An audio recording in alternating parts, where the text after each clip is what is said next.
phone, and then boom. With Jason Ross. No, he didn't. Yes, he did. Call or text at 916-339-1140. It's the Carmichael Dave Show.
Weather-wise, you had enjoyed this weekend. It was not brutal, Chris.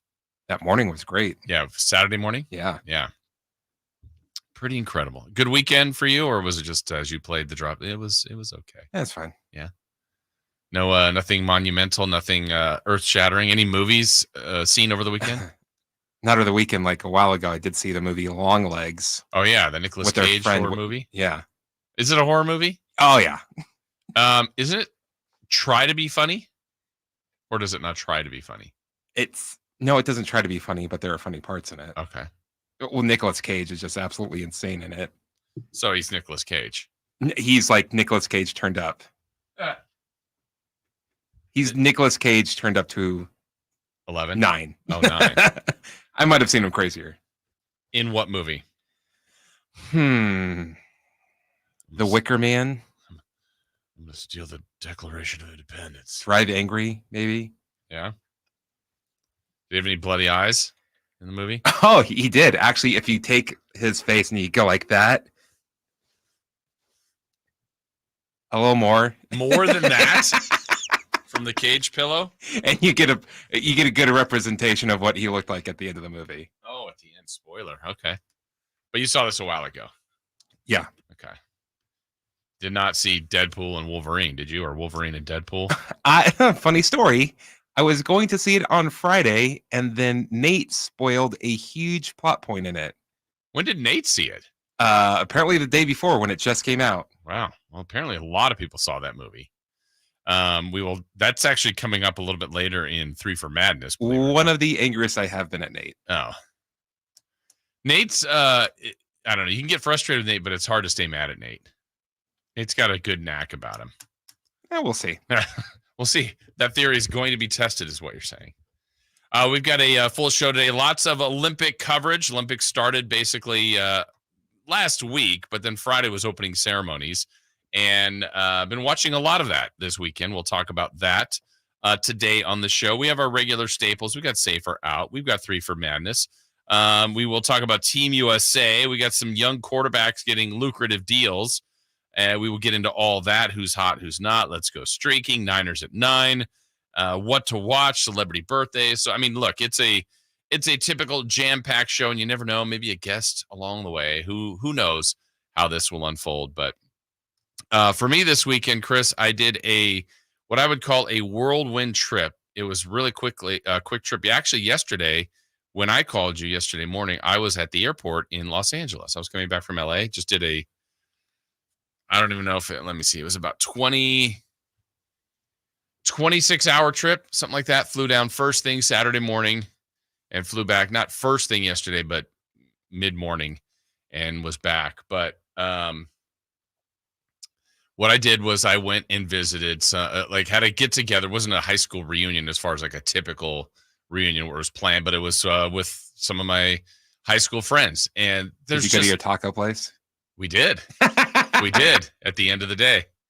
Back in Los Angeles, we kind of made our way down there. Had a friend that was in town from Colorado, another one that lived down in the Ventura area, and then from Carlsbad to pick up me in LA, one friend and another friend in LA. So there's like 5 of us that gathered. And was it just a couple of people coming to town? And so we made it work. Oh, is that how it happened? Yeah. Oh, that's cool. Yeah. And then there's been a couple of us, like, I don't even know if it's like a core 4 that have tried to get together, at least stay in communication. It was the group, the 4, we were -1, but some of this 4 was the one that all got together, went down to San Diego to see Maverick. And we had like the Tom Cruise impersonator. This was years, 2 or 3 years ago for one of the guys' birthdays. We went to the piano bar where they sang it's like the Top Gun bar. I am an idiot because I thought you were talking about Maverick, the movie with Mel Gibson and Jodie Foster. Everybody goes to celebrate that Maverick. So anyway, it was that group, and there's just nothing like, and I still think you see probably some of or you've told me some exploits of your high school friends. You still see some of them around here, right? You're still in contact with a few of them. Yeah. Like I've told you, we're all terrible people, so we're the only ones that could be friends with each other. Yeah. I don't know that I would say we're not terrible people, but maybe others would say that about us, but I don't get to see them enough. But there's something about old friends that you've had for a long, long time. Like the second you get together, it's just, you're right back to where you were in a good way, not in a bad way by any means. And it was just so great to catch up kind of on, everybody's lives now a little bit. And we're caught up on some of them, a couple we hadn't seen in a while. And then you're just back to storytelling and memories and different things that people remembered. And just remember that baseball fight that came up. And just other things that maybe other people have different memories of things than you do. And I don't know, when you've had friends for that long, even if haven't talked to some of them for years, it's just, there's something really, really cool about that you just can't replace. And so that was fun. That was fun to catch up, visit old times. Yeah. Zebra, you're right. Tito's, exactly right. We went to Tito's Tacos. Yes. To end the night. Which that place is still, an iconic Los Angeles, I guess, staple, even though I would say this, now I feel like I'm, turning into the get off my lawn guy, but man, prices have changed down there for that place. That used to be, it's great food to me and incredibly affordable. Now it's price gouging, less hours of operation. They probably have different ownership. I don't know, but that place seemingly was open all the time. You could go any time, any day, any hour and get just affordable tacos and burritos. And now it's like, man, hours are shifted, not open past 8. And you're like, not open past 8 in Los Angeles. And it took me 7 hours to drive here. Exactly. And then, the food is still great, but the prices were just not as the same. But that was really cool. And I don't know how often do you guys even have planned get-togethers, or do you see individuals from high school every once in a while, or how does it go for you? It's usually we see each other every once in a while, but they're probably about 2 to 3 times a year. There's like hey, let's all get together for this. Which is clearly your friend group, which is awesome. But have you had a reunion? I know your school doesn't even exist anymore. There's been like separate things because you can't even do like a reunion because it'd be like, how many people show up to a reunion? Like a quarter or like half or something like that? Know, yeah. Well, we had 20 students, so then you would get 10 people. You had 20 in your graduating class? I think it's like 25. Oh my gosh. So like whenever there's like, we didn't have like junior prom, senior prom. We had prom for everybody. For everybody, the whole school. So like there has been like, hey, let's all get together here, but it's like we're all meeting here. Everyone who's ever graduated ever is meeting here. Gotcha. So years of the school. And with like most of the people from high school, everyone I still hang out with, that's the only people I really care about seeing what they're doing. Yeah. And that's the funny thing. We were talking about that a little bit over the weekend, like in high school. It's such a funny age in the sense where if you're a freshman and someone's a sophomore or a junior or senior, they're so old. Oh my gosh, they're a senior. And, you know, depending on everybody's age, you could be separated by 2 years, 3 years, maybe at max. I mean, it's just crazy. But now, like, you know, separation as you get older, age difference just kind of shrinks. But when you're at that age, it's like, no, they're a junior. Okay. So we talked about that a little bit, just how that was a weird phenomenon at that age.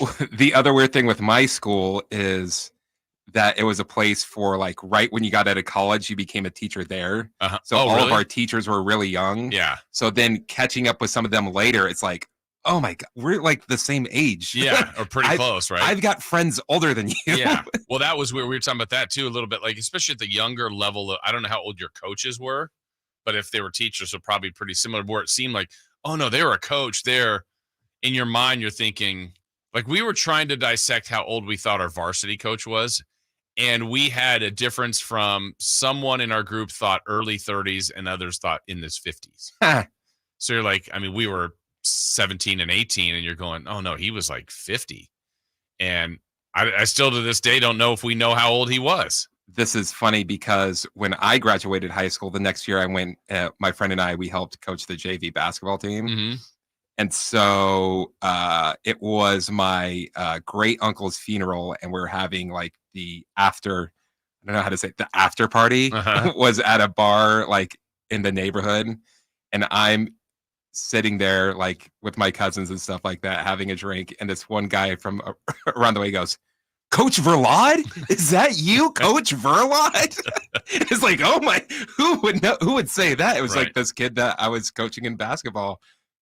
And not just, that much younger than you. Yeah, not, it's just like, oh wow, how you doing, man? He's Yeah. like, hey, sorry we're such jerks to you guys. Did that work? Did you accept that apology? Yeah, well, it's one of those things. It's just like, Who cares? you're Move like on. 14. Yeah. Like, And I wasn't that much older than you at the time, and yeah. He ordered him and another guy ordered a pizza when we were doing a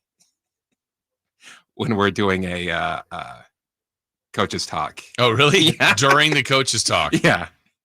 Did it get delivered, or what? He was. Oh, it got delivered, and they all acted like we were the ones that ordered it. I don't know what happened at your school, but you had a special style of personality that went to your school. I think it was a mix of like Christian kids along with kids that couldn't get into like the higher Christian schools, and a mixture of kids that were like expelled from other schools. Quite a mix in a small sample size. And like 102 people. Yeah. That seemed to taint the whole pool, and everybody just tried to be more and more mischievous. But never like ruthless, but just. Oh, the kids that were expelled is like, guys, you gotta leave me out of this. Yeah, I'm not partying. I'm not one of you. I can't go to any more schools. Yes. Oh my gosh. Well, anyway, it was a good weekend. Good to be back. We've got a big show for you today. When we come back, let's get into it. We got the Major League Baseball trade deadline coming up. Giants have a good weekend, and the Olympics are off and running. We've got all that and so much more straight ahead here on Leading Off. Our first year as the radio home of the San Francisco 49ers is one we will never forget. They're going to give it. No, it's a play action. Purdy going to roll left, throw for the end zone. Caught by George Kittle. He has the hat trick tonight, a career high. 3 touchdown catches for George. Touchdown, San Francisco. Congratulations to the 49ers on a terrific year. And thank you for so many wonderful memories. Let's face it, nothing makes you look older than you really are than thinning hair. But what if you could not only increase your hair count, but promote new hair growth without surgery, without drugs with potential side effects, and without a prescription from your doctor? Well, now you can, thanks to a breakthrough new supplement called Hair Grow, provided by New Nordic, the #1 supplier of dietary supplements in Europe. Hair Grow is now available in the U.S. Only Hair Grow contains Tocogaya, a powerful antioxidant that has received a U.S. patent. Multiple clinical studies show Hair Grow is safe and effective in promoting new hair growth. In one study, 95% of the patients using Hair Grow saw increased hair count. Don't lose more time and more hair. Try Hair Grow today to feel and look your best. Available online at Amazon, Walmart.com, and NewNordicUSA.com, or in stores at your local CVS. Look younger and feel more confident with Hair Grow by New Nordic at NewNordicUSA.com, or in stores at your local CVS. Let's do it. Leading off, the 3 top stories in the morning. Huge news. This is very important. Here's cut number 1.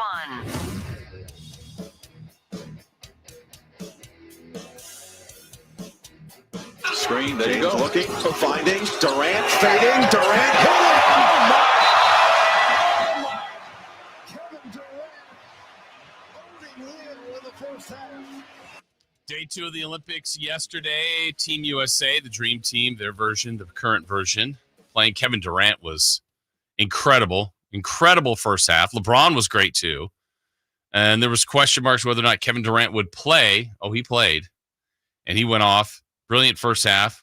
Did fine in the second half. Team USA got off to a terrible start and then cruised to victory, taking out Nikola Jokic and company. And there's a lot to discuss, though, from that particular game and the minutes distribution. That's a little bit of the controversy so far from Team USA. But the Olympics are going. Chris, how much time have you spent, would you say, since we left Friday watching the Olympics? Way more than I thought I was going to. Yeah, I've been watching a lot. I watched a ton. And I know we're going to get into a little bit more. I watched the opening ceremonies twice. Yeah, because, I mean, that's okay. So now I've figured out the TV metrics. Like the last 2 days, specifically yesterday, helped a lot where, what is it? I think for us, it's 9-hour difference. So We're talking about, 3 in the afternoon right now. A lot of stuff's going on. And yesterday, when a lot of this stuff was going on, I was watching it mid-morning to middle of the day to early afternoon. And then when you watch the primetime stuff, I'm like, oh, I've already seen this. But, they're putting the best stuff on at primetime. So if you did miss it during the day, where it'll be helpful is during the week for a lot of people. But on the weekend, I watched a lot of the stuff. And then, you get to the part, I go, oh, they're about to score here. And my wife's like, well, I go, no, within about 30 seconds they're scoring here. I'd already seen this. And I'd stop spoiling it after that. But I'm like, I saw this exact part of this water polo match or this rugby game. I watched more rugby than I ever have. Ever. Oh, yeah, me too. And I'm like, oh, is this the first year of rugby? It's like, no, they had it in the last Olympics. And I don't know. Well, I can guess I know what the difference is just based on what it's called. Rugby sevens, just the number of people. But that's like, there's a ton of open field. Yeah. People, the stiff arms and the dropping of people, and that one lady on US is just Alana Marr. Oh my gosh. Just think about trying to tackle her. She is incredible. Yes. Oh my goodness. But yeah, it's been fun. I've been watching the Olympics, a lot of it. I usually do, but I'm with you. I've watched more than I thought, and everything from, I know we're going to go over this a little bit later, but cycling, fencing, rugby, swimming, gymnastics, the regular stuff, basketball.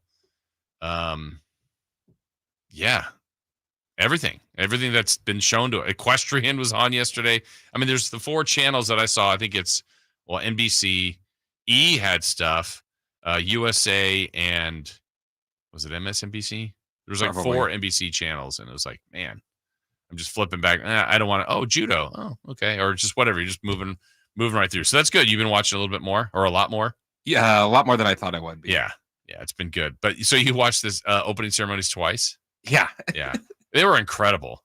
They really were. Well, first you had the headless Marie Antoinette, which was cool. Yeah. And then Celine Dion was just like, oh my God. That was pretty stunning. After the cauldron that, was lit, that air balloon thing. that was incredible. Good stuff. We got a lot of Olympic conversation. If you guys have spent some time watching. And then I also have to go back and say, like, you know what? That is cool having LeBron James as a flag bearer, because I didn't realize that the boats would be like such a thing. Yeah. So it didn't feel like he was such a center point as like, here comes.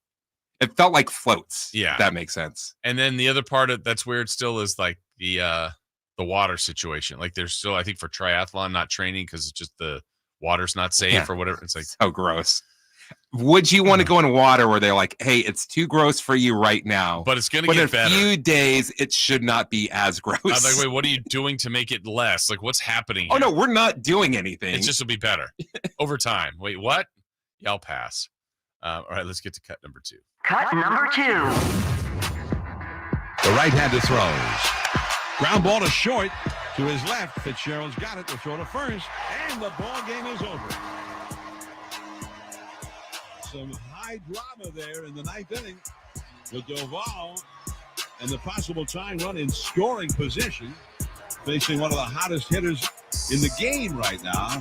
But Doval gets him, and the Giants have swept a 4-game series from the Colorado Rockies. Ownage. The Giants have ownage right now.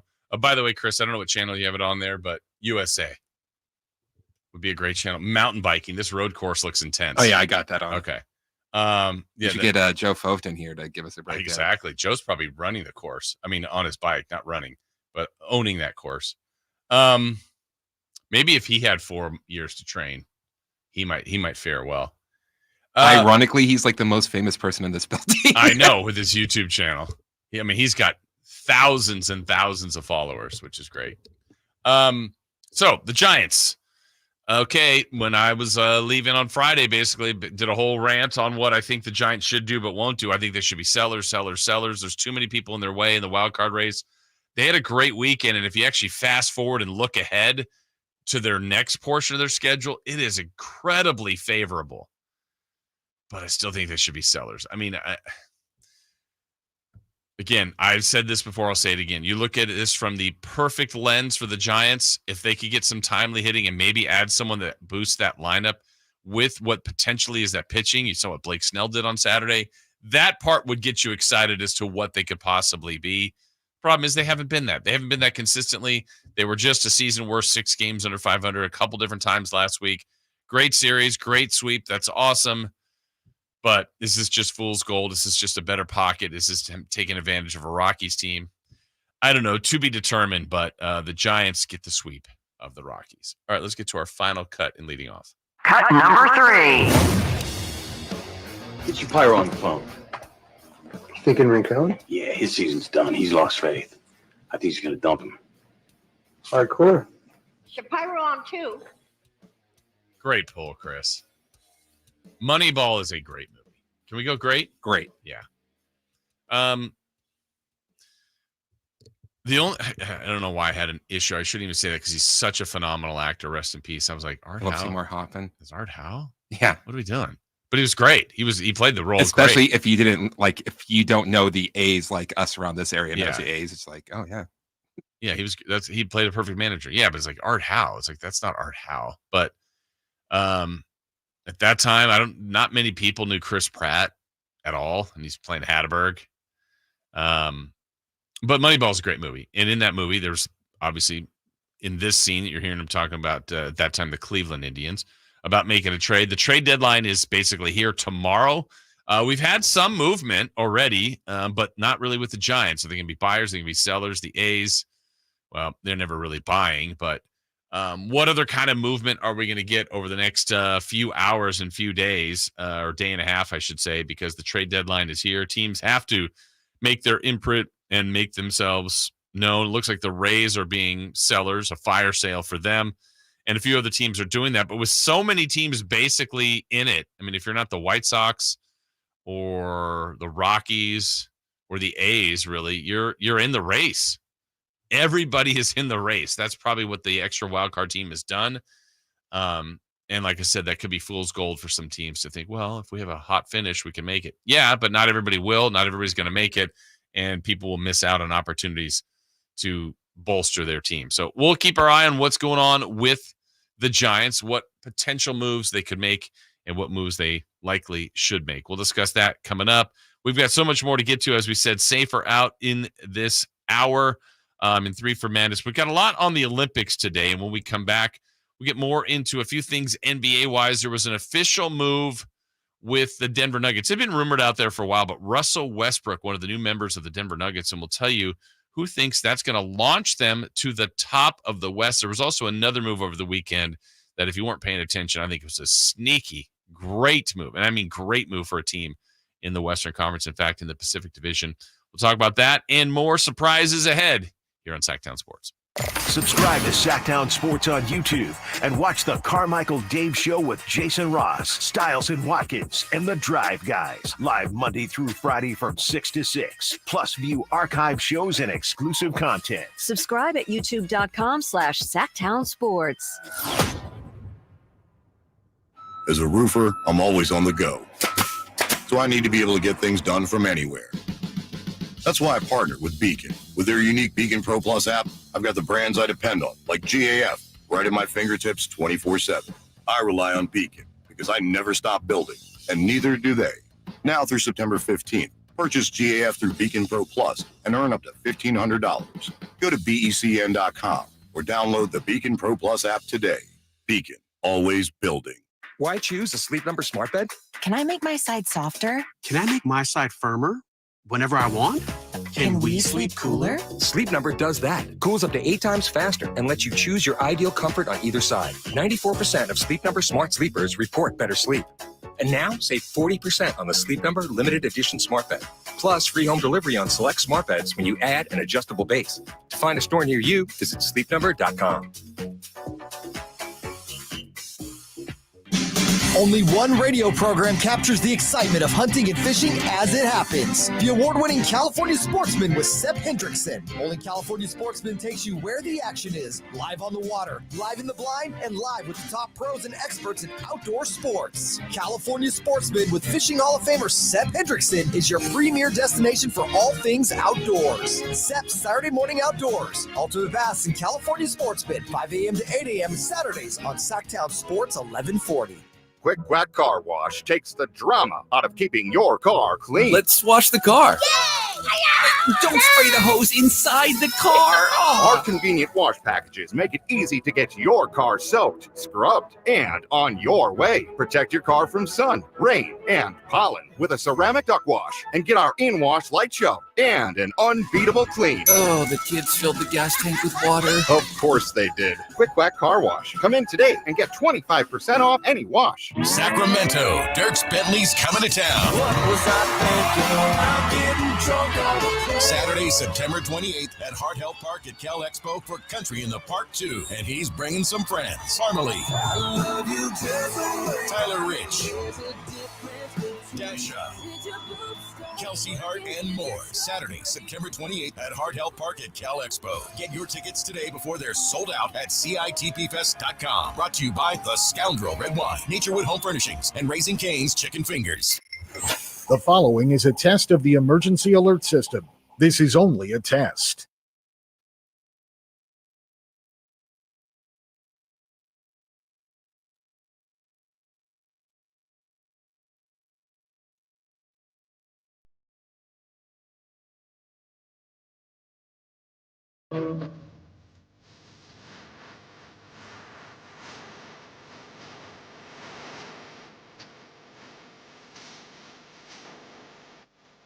The Carmichael Dave Show with Jason Ross Call or text at 916-339-1140. on Sacktown Sports.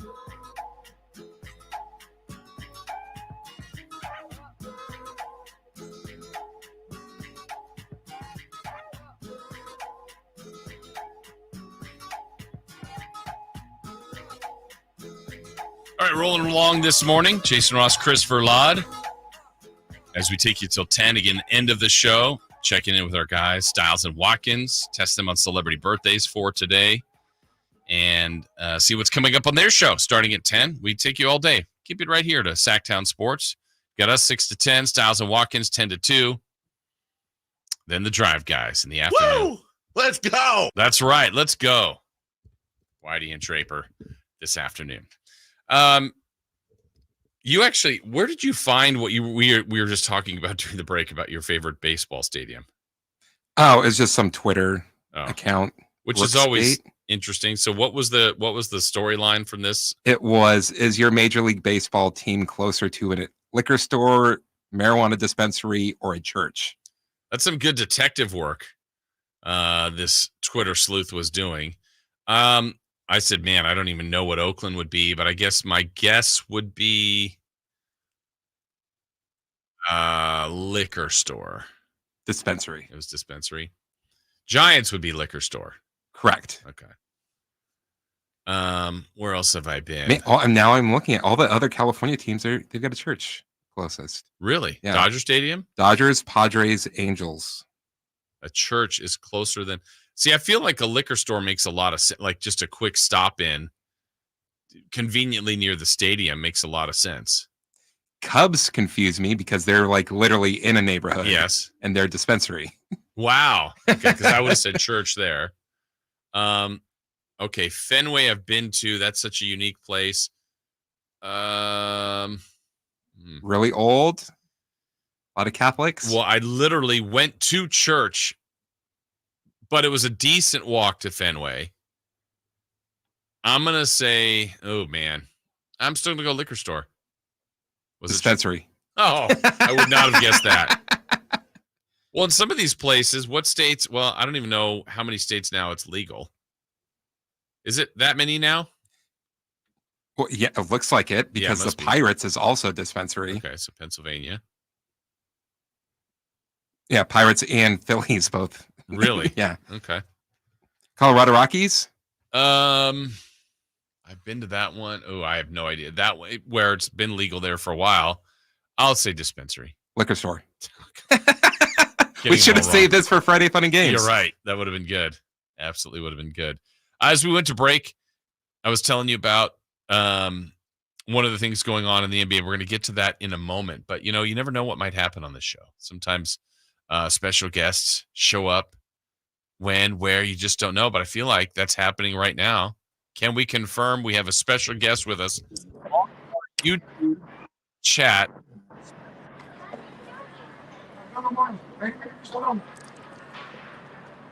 Oh, trying. Uh-oh. Oh, there we are. Hi. Hi. Hi. Hello. Are you at a BMW dealership? Where are you? Honestly, I was looking for like the most boring background. Hey guys, do you like Munich? It's great. Now Yeah. here, let me show you where I'm at here. So I'm in the middle of this town square-y thing where there's all this old stuff. There's a lot of old stuff here, Jason, Chris. You know, not all of it, you know, probably great, but yeah, we're in South Central Munich probably right now, and you might see behind me is a statue of some guy. Bronson von Munich. He discovered the city. Oh yeah, is that right? That sounds almost right. Hold on, let me read this. It's it just says a bunch of Latin crap. I don't see any Munichs on it. It says something about Bavaria and a bunch of MDCCCXXIV. That sounds old. So yeah. How are you doing? We're great. Let me start you with a question from our YouTube chat. They want to know how many Wiener Schnitzels you've had. So I had a schnitzel in Austria, and it was like, what I had, it was like really pounded flat pork, and it was like this breading. But the schnitzel I had a schnitzel before in America, and it had some sort of gravy on it, which is probably not classic. I'm going to guess Austria has the more classic schnitzel, but it was just dry. There was no like, I don't know if you're supposed to serve sauerkraut with it or what, but it was just, I mean, literally, it was like a flavorlessly breaded breading that was very thin around a thin pork cutlet.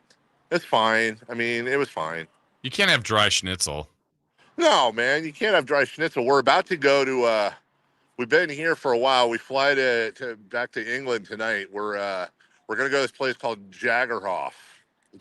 I'm serious. I'm not making a joke.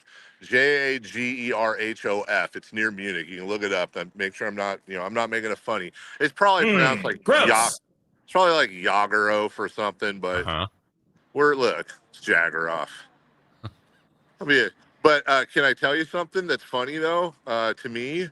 So Jason, do you know in Austria and England, or no, Austria and Germany, you know what they call the exits off the freeways? What? Ausfarts. And you laugh every time. Oh, dude, AUS with the little finger above the U, AUSFAHRT. So that happens a lot in studio. That's what I'm talking about. And then so they have this campaign. I'm not joking. I'll text you the picture. They have this campaign going because we looked it up because we were like, what is this? So it's this talking traffic cone, right? It's a talking traffic cone. It's like, it's not talking, but it's a picture of a traffic cone with like a smile on it. Like, think the Microsoft Clippy, but a traffic cone. Mm-hmm. And Tony. Tony. And he's doing like a smile and a thumbs up. and it says Goot Farts, Guht, and then FAHRT, and I guess that means have a safe trip. But that's not that's not my definition. No. I love So- that Dave is just the stereotypical ugly American whenever he goes abroad. Okay, I know that's what you think, and I understand that I'm giving you reasons to think that. I want to stress something, though. That's just me talking to you guys and on Twitter. Like, when I'm here, we try to, like, not blend in because there's no chance, but, like, you know, we're super polite and, like, very appreciative of the culture and all. I mean, I got my kids with me, so we gotta have a good example. We don't want to be the ugly Americans, but that doesn't mean that I can't talk to you guys about it. I feel like you're Clark Griswold. Dude, 100,000%. No joke. So I told you this off the air, but our flight got delayed, or no, we were supposed to fly into Frankfurt. We got rerouted to Dusseldorf because of climate protesters. They're on the runway.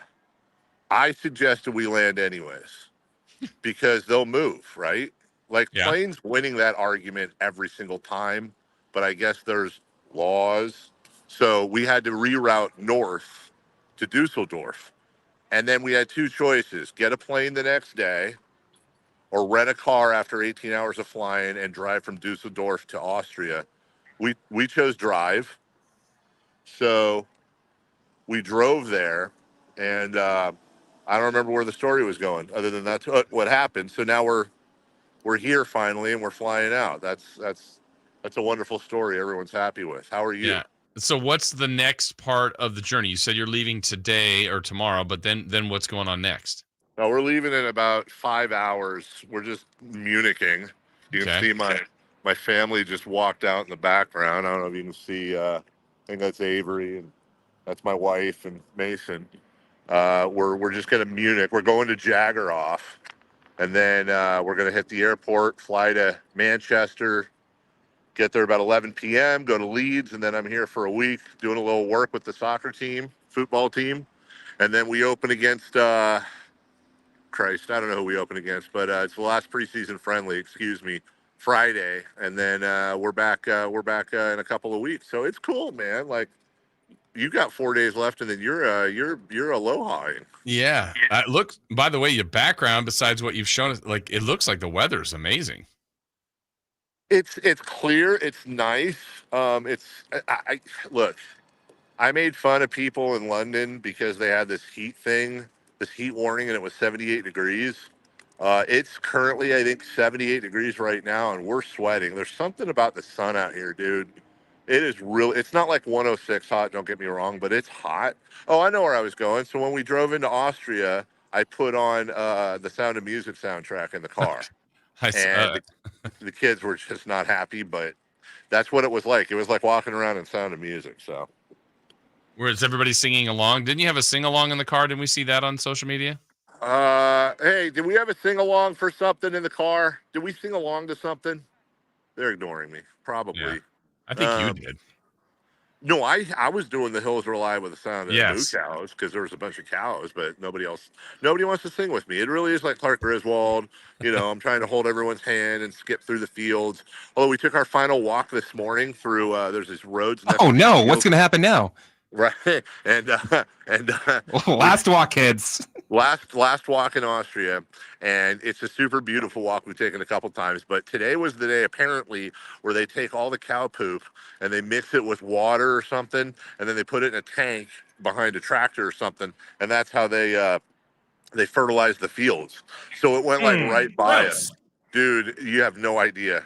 Okay, that was not a goot fart. That was disgusting, but it's like kind of cool because the cows eat the grass and then they poop, and then the poop mixes with water and grows the grass. So a circle of life. I don't even want to see any of that in England. But we'll see. Have you gone to any? Sorry. Huh? No, have you gone to any of the famous beer halls in Munich?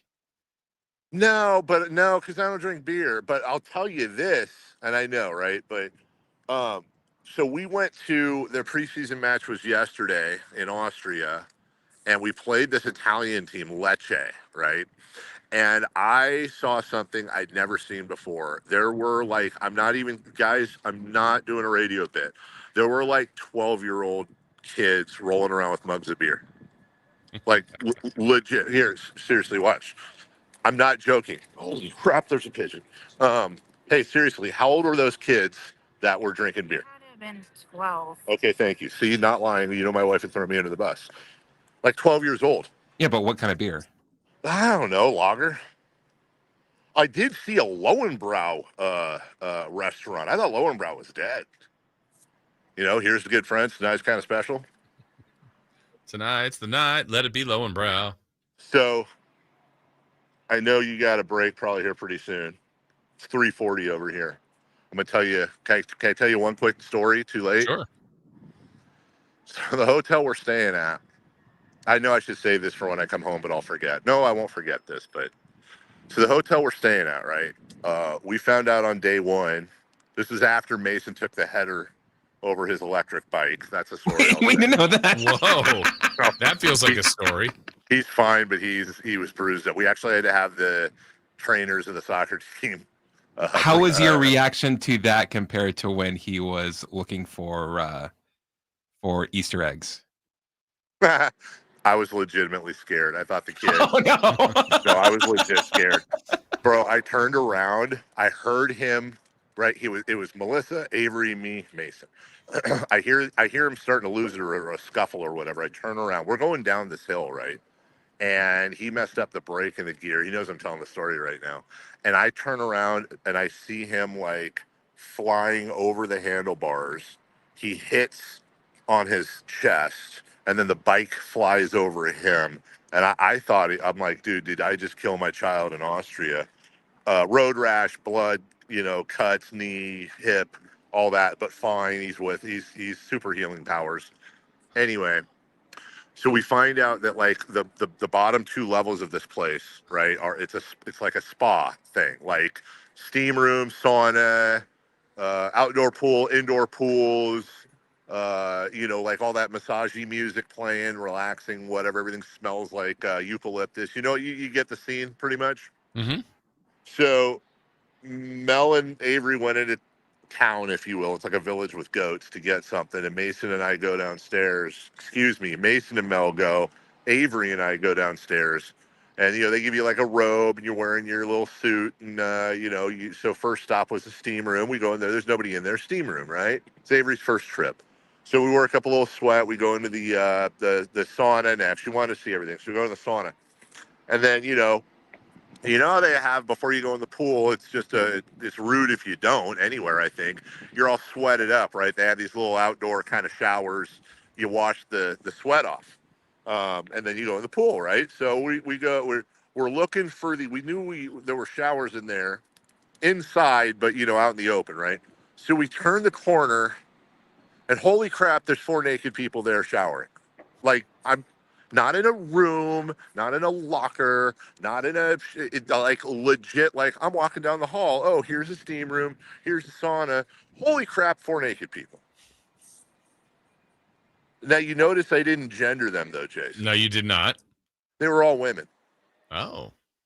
All 4. All ages, right? Well, I mean, it was a 16 and over, but you get my point. Like an old lady, whatever. Anyways, I like yanked Avery back. I'm like, holy crap. She's trying not to laugh. I go, I think we're in the girls' part of the spa. It's all in German, dude. Okay. So I'm like, we just got to go. Like, I think I just committed a felony. We got to get out of here. Let's just go upstairs. We'll shower up there. We'll get ready for dinner. Hopefully nobody arrests me. So there's this German guy. I know we got a break. There's this German guy on the soccer team, and I pull him aside and I go, listen, you got to help me. I think I committed a major thing. So I told him the whole story. He starts laughing. So guys, there's no guy and girl section. Oh. There's a guy locker room and a girl locker room. But it's considered, I guess, rude to wear clothes in the saunas and the spas, right? You just have your towel and they don't care. Guy, girl, they don't care. That's a thing. And again, super like appreciative of culture and not making fun. And this is where he's not super into other people's culture. Go ahead. Yeah. No, dude, I'm just saying, like, good for them. We stuck to the outdoor pool for the rest of the trip. You know what I'm saying? Like, I can be appreciative of somebody's culture and not participate in it, right? Like, that's not rude. That's just me saying I'm not trying to hang out in a sauna with my, junkaroni doing whatever. And, oh, hey, here walks in a family of 4. Like, I'm good. Is that rude? You already Chris, You already fell off one of their bikes. No, I didn't. My stupid kid did. I mean, the family. Yeah. The family didn't. The kid did. We were fine. He's supposed to be the athlete. Yeah. He bailed. Anyways, so I thought I committed a felony. I didn't. That was cool. Other than that, got a lot more for you. But miss you guys. Have fun with the Olympics. We'll see if they let you out. So far, I haven't left yet. So we could get, and I'm really tired of watching the German Olympics, dude. It's really stupid. It's all just Germany, and it's in German. And I was watching SmackDown in German just because it's funny. Wow. They have SpongeBob SquarePants over here, but I'm not joking. I'll send you the picture. It's SpongeBob Schwarzkopf. Not joking. So, anyways, miss you, miss America.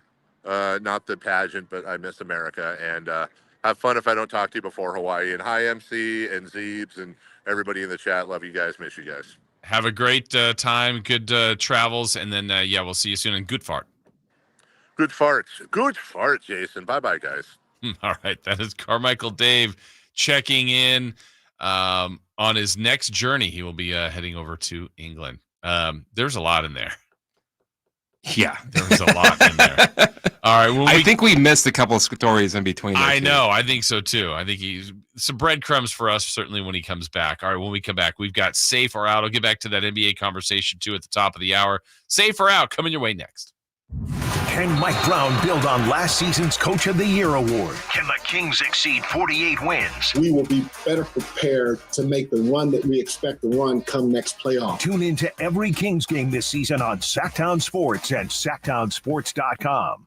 Celebrate Sacramento Rivercats baseball during our 25th anniversary season. Pick your favorite weekly promotion, giveaway game, or theme night, and join the fun at Sutter Health Park. Stick around post-game every Friday and Saturday night as we light up the sky with the brightest fireworks in town. For a full promotion schedule and to buy tickets, visit rivercats.com. We'll see you there. If you've been on the American River, it's uphill, it's downhill. There's trails everywhere that you can walk, and it just makes you happy. And I couldn't walk, and it was terrible. I was turning into a real crab. I went to the Good Feet store, and I tried on the arch supports. I could not believe that I was not in pain. I can walk, I can run, I can jump, I can do anything. My name's Terry, and that's my Good Feet story. The Good Feet store in Sacramento, Roseville, and Vacaville. I'm Ken Korak with your Green and Gold Report, brought to you by Xfinity Mobile. Connect to the most reliable 5G network nationwide. Blaze lefty Hogan Harris spent the first 5 seasons in the organization dealing with injuries and threw less than 200 innings during that time, but now his promise is coming to fruition. In the first game of the Astros series at home, Harris, making his 9th start this year, blanked the Astros over 6 2/3 and lowered his ERA down to 2.98. Want to save on some of the biggest names in streaming on the network made for streaming? Now through September 21st, get 150 megabit Xfinity internet for 12 months with a 1-year contract. And for just $15 a month, add the new Stream Saver. That includes Peacock, Apple TV Plus, and Netflix for just $35 a month. Switch at Xfinity.com today. Restrictions apply. Requires paperless billing and autopay with stored bank account. Equipment taxes and fees extra. After promo, regular internet rates apply. Currently $54 a month. Actual speeds vary. Stream Saver requires Xfinity internet or TV and price subject to change. Hey, it's Carmichael Dave inviting you to make the switch to electric this spring and save big with American Energy. Stay ahead of those spiking energy bills this summer with up to $9,000 in rebates on a new ultra-high efficiency comfort system. American Energy is providing huge rebates from SMUD as well as spring specials by installing one of many incredibly efficient AC options available to you right now. Get rid of those fluctuating gas bills in the winter and switch to year-round all-electric with American Energy. Let them perform a free in-home energy efficiency analysis and see where they can help you save for the warmer months ahead. These guys are the best. Been serving the greater Sacramento area since 1981. A+ from the Better Business Bureau. Learn more by calling 916-520-9990. That's 916-520-9990. Call 916-520-9990 now. Safe or out? It's time to go around baseball. 3 pitches, 3 swings. It's safe or out on the Carmichael Dave Show with Jason Ross. All right, safe or out time. 3 questions, 3 answers, basically revolving the thought of safe or out. Do we agree or disagree? So, Chris Law, get us with question number 1. Did Blake Snell's impressive performance on Saturday make you want to push pause on trading him? Safe or out? Well, I said Friday, look, this is what the Giants need to do. I don't think they'll do it, but I think he needs to be one of the players they target. The Yankees reportedly are interested. I think the Dodgers, there's other teams interested. This is the time the Giants can capitalize. Look, I don't know that Blake Snell was going to be here for the long haul. It doesn't make me want to pause. I think that's out. I think this is a team that should be selling, that could sell here, and still kind of maintain where they are. That's the thing. Like, sometimes the thought process is, okay, if you're trading players, you're giving up on the year. I don't see the Giants getting eliminated by moving a pitcher and a fielder. If they did something like that, a veteran player that could help someone else and a pitcher, you either are helping your farm system or getting someone that can help you now. And just with all that said, they're in the mix anyway. So, no, it doesn't change my thought. If anything, it might have improved it because of what Snell did on Saturday. And he's kind of always been a second-half pitcher. He had the injury. He was out for a while. And maybe the best pitching is ahead from him. Which team wouldn't want that? Which team could you gather the most goods from? Now, if I'm the Giants, I'm thinking sell, and I'm thinking Blake Snell's one of those primary targets. So, out on that one. Number 2. 6 of the next 7 series for the Giants are against teams below 500. Safe or out? They'll make a serious run. Well, it's here for them. I was saying that earlier about what they have in front of them. Let's go through what that schedule is because it is incredibly favorable. If I'm not mistaken, the only team in the next 7 series that the Giants play with an above 500 record is the Braves, and they've been scuffling. Here's what they got. Off day today, then 2 with the A's. 3 at Cincinnati, 4 at Washington, 3 at home for Detroit. There's that series with Atlanta, 4 games following that. 2 against Oakland, and then 3 against the worst team in baseball, the Chicago White Sox. So that takes you all the way to almost the end of August. It's there for them to make that run. The problem is, will they make that run, and how many teams they still have to pass? Even with this 4-game sweep or 4-game winning streak, the Giants did pass one team, and that was the Cubs, but they are still 3.5 out of the wild card race. There's still 4 teams in front of them, including the Pirates, Cardinals, and Diamondbacks. So, even like the Padres have been playing really well. They've moved all the way up. The Braves are still up there with the talented roster. The Mets have been better for a while. They've got to surpass all those other teams and one of those teams. So, I would say no. They might make a run, but like to surpass everybody, I'm going to say out. I don't think the Giants will do that. All right, let's get to our final question. The Chicago White Sox have 3 games with the Royals and 3 with the Twins this week. Safe or out? When they take the field versus the A's next Monday, they will be on a 20-game losing streak. Man, because they have lost 14 consecutive games. 14? We did this last week, Chris. If they had won out, we didn't think they'd make the playoffs. If they win out, they'll be 500. They're 27-81. This is one of the worst teams we've ever seen in the history of all sports. I mean, 27-81. I think our question was, were they going to win 40 before they won 100? Well, now it's only 13 wins with 19 losses is what they'd have to do, which is way above the pace they're playing. So can they lose the next 6? I'm going to say out. That's just the way baseball works. Those teams they're playing coming up are better than them. Between the Royals and the Twins have better records. They want those wins, but it's just the way baseball goes. The last win, in fact, for the White Sox was against the Twins. So I don't think it'll be a 20-game losing streak going into the A's game, but that'd be fun if it was. Not for the White Sox or White Sox fans, but to me, like once you're this bad, just set records. Become one of the worst teams of all time, which they're working on right now. All right, when we come back, 7 o'clock hour, get back to that topic of Russell Westbrook officially becoming a Nugget, what that means, and which coach, former coach, said that's going to launch them to the top of the West, and which other team in the West made a sneaky good move over the weekend. I mean, I think this is really, really good. We'll discuss that along with the thoughts on the Olympics so far coming up in the next hour. Team USA Hoops wins after a slow start. All that in a jam-packed 7 o'clock hour. That's straight ahead here on Sacktown Sports and SacktownSports.com. The NFL's leading rusher plays here. The handoff to McCaffrey, walks in the end zone. Handoff to McCaffrey, takes it right down to the goal line. He does his thing again. McCaffrey goes in motion right. Backwards pass led by Juszczyk. A block there. Hurdles a man. 10, 5, touchdown! CMC! You can hear all of Christian McCaffrey's touchdowns on your home for 49ers football. Sacktown Sports. Hey there, Jason Ross here. Let me tell you about a situation you don't want to find yourself in. If something goes wrong and you feel like you need representation and then you just don't know who to call and you're just trying to find somebody, hey, what do I do? Who do I trust? Where can I go? Well, let me help you with that. I've got someone you could be thinking about because I'm sure a lot of you, like me, if you watch television, you see there's a ton of commercials for lawyers and you see them, I might trust them, or should I trust them, or I might trust them, but I don't know anyone else with the company. I hope I can get to that figurehead that's on the TV commercials. Well, likely you won't. It's they're not local, and you're thinking, this is who I'm calling. You never get to that person. There's a team of people before you even get there. So you want someone here, someone that's one of us that lives in Sacramento, that's office is downtown, that's tangible, that you can talk to. And that's why I'm telling you about my guy, Jonathan Gonzalez at the Gonzalez Law Offices. SAClegaldefense.com is the website to find out more. And if you need that representation, maybe an expungement, something that's been following you for a long, long time that you just want to clear up your past record, he could help you with that. Auto accidents, wrongful termination. There's lots of different things where you'll feel like you need representation.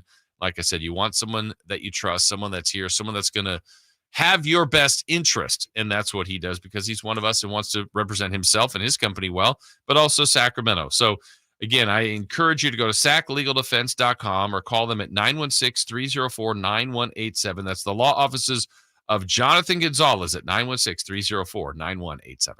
I didn't ask to be thrown in the streets with nowhere to go. I didn't think I'd survive. But I did ask for help, and Covenant House was there for me. 1 in 10 young adults will experience a form of homelessness this year. For these kids who didn't ask to be put in this unthinkable situation, Covenant House is there. Covenant House helped me break the cycle of homelessness in my family. They gave me the love that I needed. Over 2,000 young people will sleep safely in a Covenant House bed tonight. When youth who are experiencing homelessness have a hot meal, a safe place to sleep, medical care, and love, they can overcome heartbreaking challenges and have a brighter future. They just really genuinely just wanted to help me succeed, and I'm succeeding. I'm a speaker, I'm an author. Covenant House really helped me and really helped mold me into the woman I am today. If you or someone you love is asking for help, go to safeplacetosleep.org today. Let's face it, nothing makes you look older than you really are than thinning hair. But what if you could not only increase your hair count, but promote new hair growth without surgery, without drugs with potential side effects, and without a prescription from your doctor? Well, now you can, thanks to a breakthrough new supplement called Hair Grow, provided by New Nordic, the #1 supplier of dietary supplements in Europe. Hair Grow is now available in the U.S. Only Hair Grow contains Tocogaya, a powerful antioxidant that has received a U.S. patent. Multiple clinical studies show Hair Grow is safe and effective in promoting new hair growth. In one study, 95% of the patients using Hair Grow saw increased hair count. Don't lose more time and more hair. Try Hair Grow today to feel and look your best. Available online at Amazon, Walmart.com, and NewNordicUSA.com, or in stores at your local CVS. Look younger and feel more confident with Hair Grow by New Nordic at NewNordicUSA.com, or in stores at your local CVS. It's better over here. If you're 55 and up, T-Mobile has an exclusive rate plan just for you. Right now, get 2 lines of talk, text, and data for just $30 a line. That's a 45% savings versus Verizon and AT&T.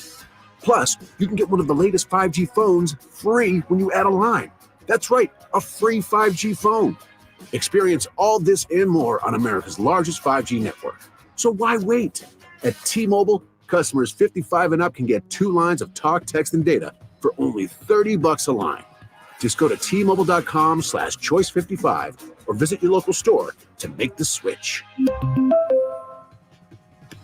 With AutoPay using debit or bank account plus taxes and fees, 45% off 2 lines versus AT&T Starter and Verizon Welcome. Plan benefits vary. Free phones up to $300 off with 24 monthly bill credits and qualifying new line for well-qualified customers plus tax and $35 device connection charge. Contact us before canceling entire account to continue remaining bill credits. Bill credits end if you pay off device early. See details at T-Mobile.com. Quick Quack Car Wash takes the drama out of keeping your car clean. Let's wash the car. Don't spray the hose inside the car. Our convenient wash packages make it easy to get your car soaked, scrubbed, and on your way. Protect your car from sun, rain, and pollen with a ceramic duck wash and get our in-wash light show and an unbeatable clean. Oh, the kids filled the gas tank with water. Of course they did. Quick Quack Car Wash. Come in today and get 25% off any wash. Jason Mraz and the Super Band. Live. The mystical, magical, rhythmical, radical ride. Friday, August 9th, the venue at Thunder Valley. Jason Mraz and the Super Band with special guest Molly Miller Trio. For tickets, visit ThunderValleyResort.com.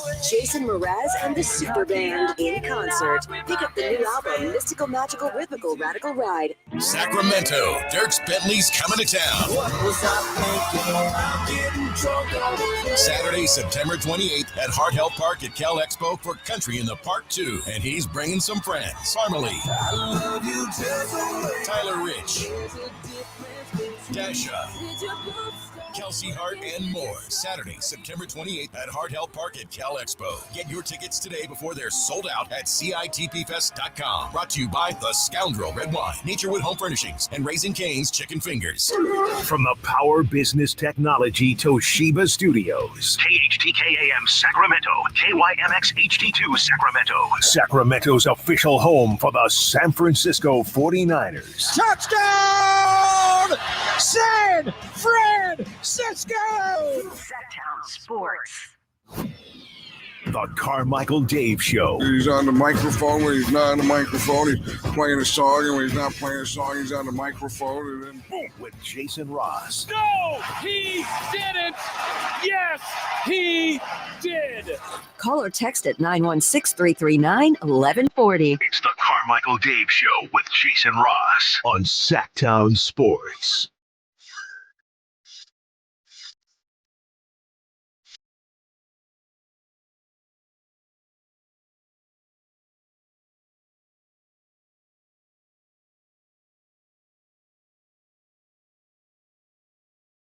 All right, hour number 2 on this Monday. Jason Ross, Christopher Laud. We already heard earlier from Carmichael Dave, the adventures of Carmichael Dave and his family in Europe, European vacation. He is the Griswolds. He is Clark Griswold. That's the Griswold family. I mean, he didn't really even want to go into that Mason story about him flipping over the bike frame. I mean, man, that was pretty gnarly. He was more worried about the shower that he accidentally walked, the shower scene that he walked in on. Coming up in this hour, we got 3 for Mandis. We'll get in on Team USA hoops. They did win yesterday. There's some burning questions in there about playing time. They got 12 players. 11 of the players on Team USA were all-stars in the NBA last year. One wasn't. That player's playing. But 2 all-stars did not play at all yesterday. One was a former King. The other one, Jason Tatum. So we'll talk about Halliburton and Tatum a little bit later in the hour. And some thoughts on the Olympics so far. But want to get back to some moves over the weekend that became official. It's been talked about for a while about the Denver Nuggets and Russell Westbrook. That became official over the weekend. And, you know, I think we've gotten to the point where the last couple of years, Russell Westbrook just certainly hasn't been the same guy that when he was getting triple-double seasons year after year after year. The first one blew everybody's mind away. Just, oh, my gosh, he averaged a triple-double. Easy MVP. This guy is just one of a kind. Then he did it for a couple more seasons, and for whatever reason, we weren't impressed anymore. But now he is added to the Denver Nuggets, a team that, look, I think a lot of people, myself included, thought could get out of the West and maybe threaten Boston, but they didn't get out of the West. They had a good season, tied for the best record in the West. 57 wins. Them, along with the Kings, are the only two teams the last 2 years that have won 46 or more games. So that shows how competitive the West is, and the Denver Nuggets have been at or near the top the last 2 years. Now, I think they've taken some hits here. They've lost a couple of players because when you're good, people want you, and it's tough to pay for everybody. They did lose some depth at that point guard position when they lost Reggie Jackson. So adding Russell Westbrook should help as far as bench depth. They also lost, which could ultimately be a bigger deal, KCP, Kentavious Caldwell-Pope, and now Christian Braun will be asked to do a lot more in that starting group, that winning group of the Joker with Gordon, with Porter, and Murray. So the addition of Russell Westbrook feels like a smaller move, may not move the needle for some, may move the needle for others, like former King coach, former Nugget coach, former Milwaukee Bucks, Warriors, tons of teams, George Karl. George Karl basically said, for lack of a better term, this isn't a direct quote, but he loves the fit, and this takes Denver back to the top of the West. I don't know that I would say that. I don't know that I agree with that, but I just feel like Denver's still there anyway. I think anytime you have the Joker and the rest of the smaller bit of talent that they have, not as far as they just don't have as many talented players as they once had. They've lost a little bit of depth. I just brought that up. But I just think that's going to always make them relevant. They haven't had another all-star with Nikola Jokic, and that's not a slight at those other guys. They played like it in Murray and Gordon, and I think Porter's got incredible potential. But I think they're always going to be a threat. They're always going to have a chance. And Westbrook there might be a good fit for that second unit. I think it's clearly defined that he's a bench player. I think that was part of the problem for the last couple of years, especially when he got back with the Clippers. It's like, wait, is he a starter? Is he backup? And there was a little bit of juggling there, and they had a lot more overall depth and talent than I would say Denver. Now he's going to be asked to do something for that bench unit where he's been doing the last couple of years, getting points, rebounds, and assists. And the one thing, whether you like or don't like Russell Westbrook, I can say with consistency, he plays hard. I mean, that guy just knows one gear and one gear only. And he will play hard. That's exactly what he will do. Now, as far as the move I said going to break that I thought was incredibly sneaky over the weekend, that to me should get a lot more attention, what the Phoenix Suns did. And the Phoenix Suns adding Tyus Jones, I think is of big significance. Tyus Jones was the top remaining free agent player on the list, and I think was in that spot where most of the money had been doled out. So there wasn't a lot of teams with cap space left. So what was out there for him? Well, Phoenix worked a masterful deal here. The final numbers on the deal on a one-year deal for Tyus Jones, $3.3 million, which is still a lot of money, but in today's NBA, it's nothing. I think he's a huge addition to the Suns. He will play point guard. That's a position I think they just assumed, well, we can run Beal and Booker there and we'll be fine. They weren't. That was part of their issue, I thought. So now a guy who's very good with the basketball, doesn't make a lot of mistakes, has been near the top or at the top of turnover ratio, really since he's been in the league, assist to turnover ratio. And I think Phoenix, when we look at teams and projections, is a team that I think did really well this offseason. I think the Phoenix Suns, and again, all of this is going to be barring health. I see Phoenix in something that is similar to the Dallas Mavericks, and here's why. A year ago at the trade deadline, when Dallas added Kyrie Irving, the thought was, oh my goodness, Luka, Kyrie, watch out for this team. And remember, they were, I think, 5th at the deadline. Kings were 3rd, and Phoenix was 4th, and they had just added Durant, and the thought was, oh man, can the Kings hang on to a top 6? Well, they did, and they stayed at 3rd. Where Phoenix was good and kind of stayed where they were, Dallas couldn't figure it out, and they went backwards, and they got out of the top 10 and missed the playoffs entirely. So they had an offseason together, and now a full season together. And last year, Dallas finished 5th, got better at the end, and then made their way through the Western Conference all the way to the NBA Finals.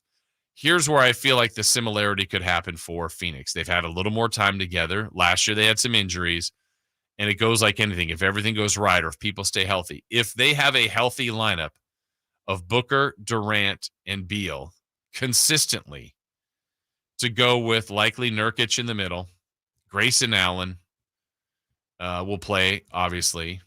Tyus Jones will help them tremendously. I think Ryan Dunn as a draft pick was a good move. They've done, keeping Royce O'Neal, Mason Plumlee, Monty Morris. I mean, I think Phoenix is good.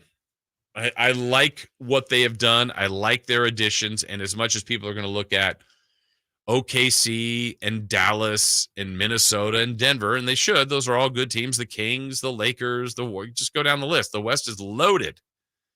I think Phoenix did a good job. I really do. And I think Tyus Jones, I know he was the best remaining free agent. He's not the biggest name, but sometimes it's not about the biggest name changing teams or staying on teams. It's fit. It's who you get at what price. And for fit and price, look, we always make fun of draft grades or free agency trade deadline grades or whatever. It's far too early. I'd like to see it but on paper, I love it. I love it for Phoenix. Again, what it cost them, what his role will be. And Tyus Jones basically said in a statement that, look, between him and his agent, looking at what other offers were, they're going to kind of test their luck here and do a 1-year deal and just get right back into free agency next summer. But if he is a critical part of a winning Phoenix team, one, either Phoenix is going to want him back, or two, he's just raised his market level and value tremendously for the rest of the league. And it should have already been that way, but he just kind of got caught up in the numbers game, and sometimes that happens. I mean, it doesn't make sense to me. A guy like Hartenstein gets $90 million and Tyus Jones is getting $3 million. So $30 million versus $3 million doesn't make sense to me. But a lot of it doesn't make sense to me. And for him and that signing, that was impressive.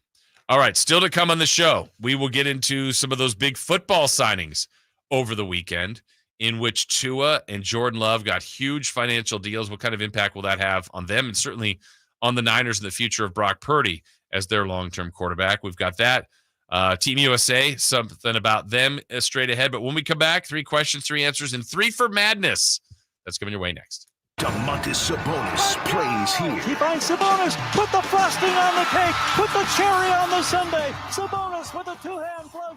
Makes it 114-106. Sacktown Sports is your proud home of the Sacramento Kings.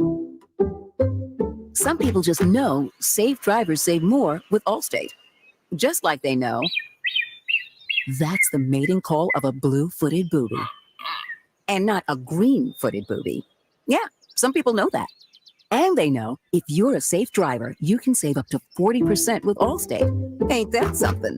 Based on the national average premium savings for Allstate customers with a clean driving record versus those without. Savings vary by state and based on how you buy. Allstate Fire and Casualty Insurance Company and affiliates, Northbrook, Illinois. As a roofer, I don't have time to fail. Homeowners rely on me, so I rely on Beacon. Beacon's unique network of branches work together to get me what I need when I need it. And with the Beacon Pro Plus app, I've got the brands I depend on, like GAF, right at my fingertips. Now through September 15th, purchase high-quality GAF with Beacon Pro Plus and earn up to $1,500. Go to BECN.com or download the Beacon Pro Plus app today. Beacon, always building. 3 questions, 3 answers.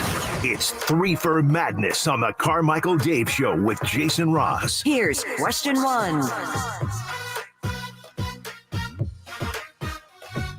All right, you can participate as well on our YouTube chat if you want to answer these questions, certainly on our text line, 916-339-1140. You want to call into the show, 800-920-1140 as well, 916-339-1140 or at 800-920-1140. 3 questions, 3 answers in 3 for Madness. Chris Rillard, question number 1. Former pitcher Randy Johnson went into the Diamondbacks Hall of Fame over the weekend and said he wanted to be remembered for more than just killing a bird. What do you remember him for? Well, I do remember that. But Randy Johnson, to me, Well, one was just an incredible pitcher, World Series champ, multiple All-Stars, Cy Youngs. I think when people ever cross their mind, Chris, that they think, oh, I think if I got up in the batter's box, maybe I could make contact. Like when people start to get those wild thoughts in their head, like I wonder what it would feel like to stand in the batter's box to try to hit one of these guys.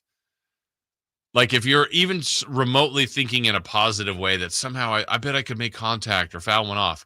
The first person I think of is being in the batter's box in the pitcher's Randy Johnson. I'm like, good luck. Especially early on when everyone was like, he's he didn't wild, have quite control. Yeah. So, I mean, part of his domination and intimidation was he's so big, so long, like his release point is so close to the plate. And then, like you said, he wasn't quite sure where it was going. I just think he was so intimidating. And then now to see his after career where he's like a professional photographer and it's just different. Like I felt like he had that look of just a mean, intimidating person, but it sounds like he's not that guy at all. So I don't know. I just think of a world-class intimidating pitcher. That's you know what I remember him for? What's that? Hey. What? No cameras, man. No cameras. What is that? No cameras. Get out of my face, that's all I ask. It's not going to fix you. No, you're not. No cameras. No cameras. I got it, Randy. I got it. All right. Don't get in my face. I don't care who you are. Don't get in my face. Just taking pictures. Don't get in my face or don't talk back to me, all right? Welcome to New York. Welcome to New York. Welcome to New York. Don't talk back to me. Don't get in my face or don't talk back to me. What's great is that, was he traded or did he sign with New York? I think it was a trade, but I can't remember. And I remember a lot of it was just like, well, how is he going to handle the New York press? And that was like his first day. Right. I think it was fine. I think it was fine after that, but that was a tough beginning. It was a tough intro to New York. As A.A. Ron says on our chat, scaring the you-know-what out of John Kruk in the All-Star game. Yeah, I remember that for sure. That was hilarious. Maybe not for Kruk, for the rest of us to watch. But yeah, he was so intimidating, and good for him getting into the much storied Diamondbacks Hall of Fame. He was also in the movie Little Big League. Yes, he was. Yes, he was. Good nickname too, the Big Unit. Classic. Question number 2. I had a ball. Question 2. We have the NFL on Thursday. You excited? I remind myself of this every year, and I'm already doing this now, and maybe this is going to help that we have the Olympics because I've been so engrossed in the Olympics. I can't wait for the start. Oh, football's here. We got it. Thursday, the Hall of Fame game. And I think it's Bears and Texans. Maybe Caleb Williams, if he plays, we'll want to check him out. But preseason starts in about 2 series in. I'm like, yeah, I'm done with this. I just, it's the regular season for me. And I know that's terrible, but that's it. And some people can watch and take in any kind of football, but that means when fantasy starts, if you're in pick'em leagues or survivor leagues or your favorite team anyway, and every Sunday or Monday or Thursday or Saturday or whenever they play is of utmost importance. Yeah, I mean, I will watch. I will be intrigued, but I feel like that there's not the excitement for me just yet. Doesn't mean I'm not excited about football. I'm very excited about the season and the talking points. And like I said, coming up at 8, we're going to get into those big football signings over the weekend and Jordan Love and Tua Tagovailoa. But yeah, preseason football. Are you big into preseason football much? No. And Yeah. even like my favorite team, Manchester City, they had their preseason game on Saturday. I'm like, oh yeah. And I'm watching the first 20 minutes. I'm like, yeah. I don't want to watch them play at Yankee Stadium. Yeah, you want the real thing. With half of the players gone. Yeah. I mean, the only thing for me is preseason. Like, if there's a new player or players or a rookie, I say that about the Kings when preseason, like DeRozan will be intrigued. Okay, how's the look? What's the fit? If Carter were healthy, what's he going to look like? But, I mean, it doesn't matter if you go undefeated, winless, preseasons. I won't say irrelevant. The record is irrelevant. The outcome is irrelevant. It's how do you look, the strategy, all that kind of stuff. So I'll be excited for that. Certainly excited for the start of the NFL when the regular season is here. All right, let's get to question number 3. Question 3.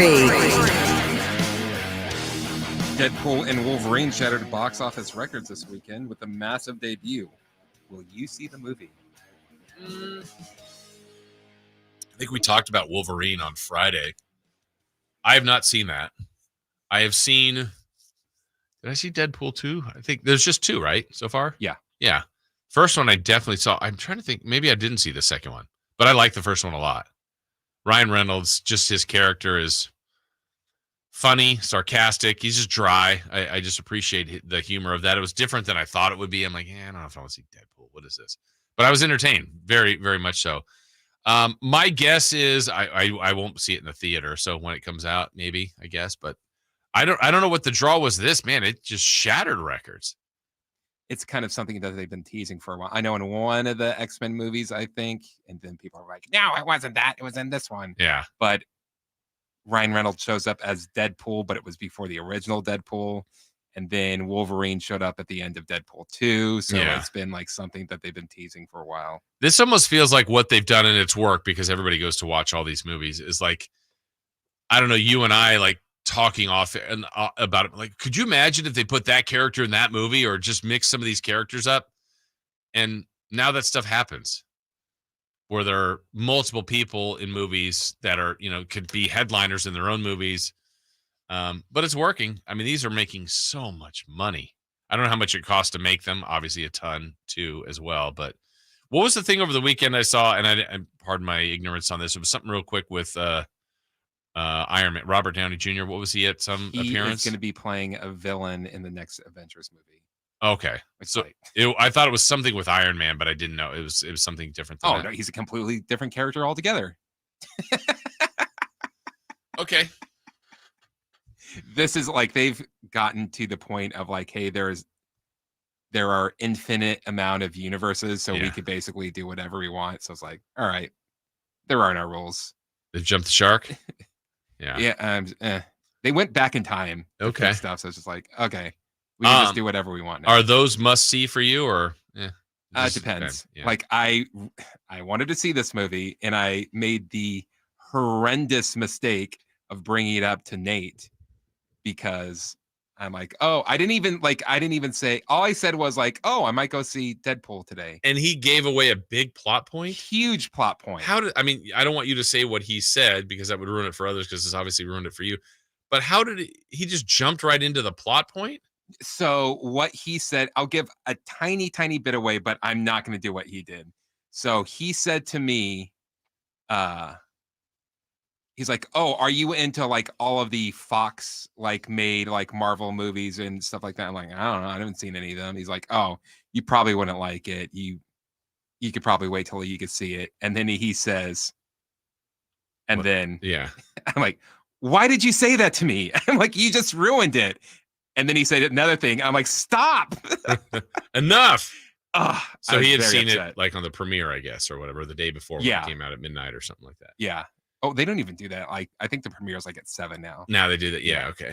Which is funny, because like opens Friday, and then if you look. Did you ever do like a midnight? I don't know that I did midnight, but I was starting to like when we were going to the theater a ton, really before. I mean, for years, and then that just shifted when the lockdown and COVID happened.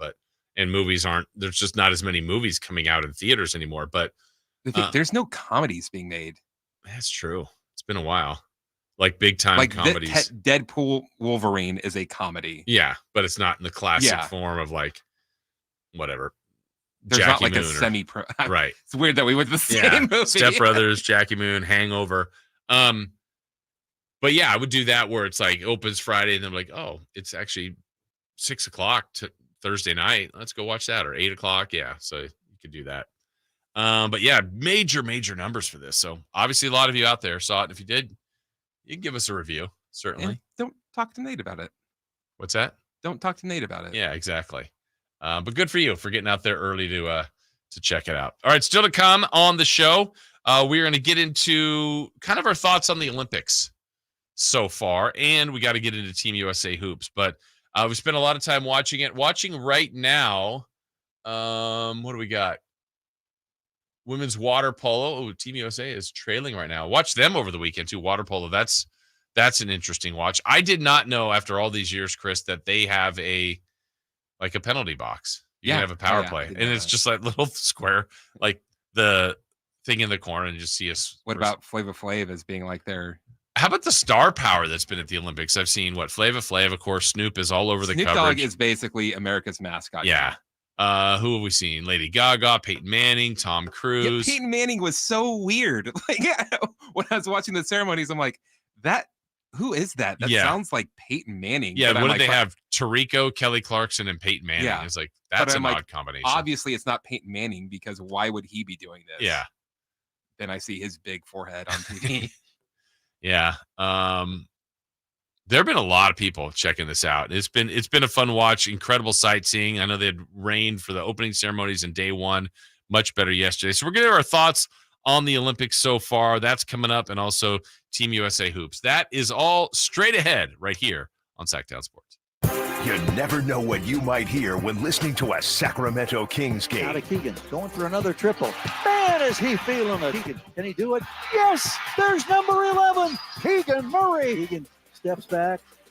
He just knocked down his 12th three-pointer, a Kings franchise record. He's got 45 points. Never miss a moment of Sacramento Kings basketball with Sacktown Sports and the Sacktown Sports app. There was always a crowd gathered around our dining table when I was growing up. Hi, I'm Frank LaRosa with a word about Naturewood Home Furnishings. Everyone was welcome at my mother's table, so holidays, birthdays, and celebrations always included family and friends. I used to think I was the most popular kid in the neighborhood until I realized that my friends were really there for my mother's incredible cooking. Years later, when I bought my own dining table from Naturewood, I made sure it was large enough to make friends feel welcome. And right now, during Naturewood Home Furnishings' Dine in Style sale, you have an opportunity to find the perfect dining room furniture to help you create your own treasured memories. Choose from casual to formal or anything in between. Visit Naturewood Home Furnishings during the Dine in Style sale off Highway 50 at Hazel. Look for the water wheel. Hey, it's Carmichael Dave for American Energy Heating and Air with a question. Have you recently had a technician diagnose your HVAC system and you were a bit surprised at how much it cost? Or did something seem off about their quote? Because at American Energy, they take pride in giving you honest, straightforward solutions to get that system up and running. Have their qualified technicians come out and give you a free second opinion. It's free. You got nothing to lose but some dollars off of that original quote. They're making the uncomfortable comfortable. They've been doing it since 1981, serving the greater Sacramento area. A+ with the Better Business Bureau. That's why they keep having customers coming back for more and more and more. You can call them and set that appointment at 916-520-9990. That's 916-520-9990 or AmericanEnergyAir.com. Call 916-520-9990 now. It's better over here. If you're 55 and up, T-Mobile has an exclusive rate plan just for you. Right now, get 2 lines of talk, text, and data for just $30 a line. That's a 45% savings versus Verizon and AT&T. Plus, you can get one of the latest 5G phones free when you add a line. That's right, a free 5G phone. Experience all this and more on America's largest 5G network. So why wait? At T-Mobile, customers 55 and up can get 2 lines of talk, text, and data for only $30 a line. Just go to T-Mobile.com/choice55 or visit your local store to make the switch. With AutoPay using debit or bank account plus taxes and fees, 45% off 2 lines versus AT&T Starter and Verizon Welcome. Plan benefits vary. Free phones up to $300 off with 24 monthly bill credits and qualifying new line for well-qualified customers plus tax and $35 device connection charge. Contact us before canceling entire account to continue remaining bill credits, and if you pay off device early. See details at T-Mobile.com.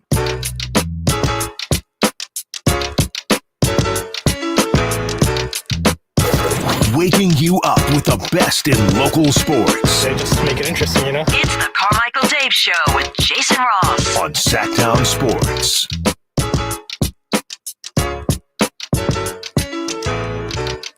Chris did tell me the spoiler that Nate told him, and yeah, I would be upset about that. Sometimes it's hard to not hear those things. People get so excited about some movies that come out, oh, this is great, and then, or even, I don't know, other shows you may watch talk about. You're like, hey, I didn't know that. And they did a good job of keeping that secret because I had no idea. Yeah, I hadn't heard that. Not that I'm, kind of in those circles, but interesting. Big weekend, though, for that movie. Big weekend for the Olympics. Underway. Friday started. Well, as we said before, Friday's opening ceremonies, they technically had already begun. We had seen some soccer, some rugby, some team handball had already started. But we talked a little bit about the opening ceremonies. I thought that was awesome. And one of the things I thought of right away, Chris, well, first and foremost, I have to say this. I think Mike Tirico is good at everything. He's a really good host. He's a good play-by-play man. Liked when he was on radio. He's just good. Mike Tirico is really gifted. He's just smooth, easy to listen to. He's just great. I really think he's very good at a lot of things he does.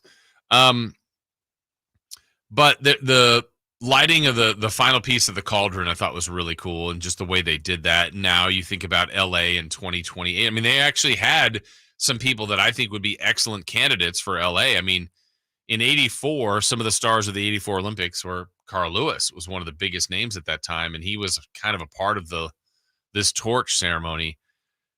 Who do you think 4 years from now will be lighting the cauldron in LA? I mean, Serena was an athlete there. She could have been a candidate. I mean, it could be LeBron again. I mean, or do you tie it to 84? Do you tie it to, I mean, I don't know if who will be a bigger star then. Is it current, past, present? Like that's always the challenge. I think it'll be LeBron. Think so? Mm-hmm. In Los Angeles. Yeah, I don't know who else. And 4 years is some time to who else could not even develop, but become even a bigger star than we have nowadays. But Shohei Ohtani. That would be like, he would have to be the most amazing athlete for the next 4 years. Yeah. Because, it was a little bit odd. I thought it was going to be all French people. Because it usually is. But then I'm like, oh, this is cool. Because like Rafael Nadal, I'm like, why is he there? But it's like, oh, he like owned the French Open. And people were going nuts for Nadal, which was cool. It's like, wait, why? Okay. Yeah, because that boat had what? Nadal, Serena, Carl Lewis, and Nadia Comaneci.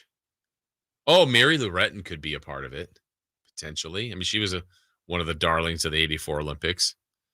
But is it just that? Is it like Jackie Joyner-Kersee? Is it legends of, I mean, I don't know. I don't know what they'll do. They've got time to figure it out, but it made me think about what will they do in LA in 2028. I think knowing us as America, will probably make it very United States centric, which I don't think is a bad thing. I can't see us including other countries. Yeah. It's like, hey, here's a shout out to Fiji. It's like, why? We've got enough athletes to choose from, that's for sure. Some other observations I would say from the Olympics so far. I think it's impossible. Well, it's not impossible, but talk about spoilers. Like, if you're following social media, look at any website, they're going to say what happened. I have no problem with that, but I'm trying to keep up with it in real time. Have you been doing the same, where watching the events during, I say closer to live when they're happening, as opposed to like the late night feed that's kind of a recap of the day? Yeah, I've been paying attention to the live stuff. Yeah. As far as the other sports that have gone on, what has captured your attention? Rugby. Yeah. But then, like, it's getting close to like the medal stages, right? Or they already had France won the gold medal. Yeah, there was a gold medal done really early. It's like, that's very quick. Yeah. And I don't know. And they started before. Rugby started before the Olympics started, technically, with the. Still don't know how the rules work. Yeah.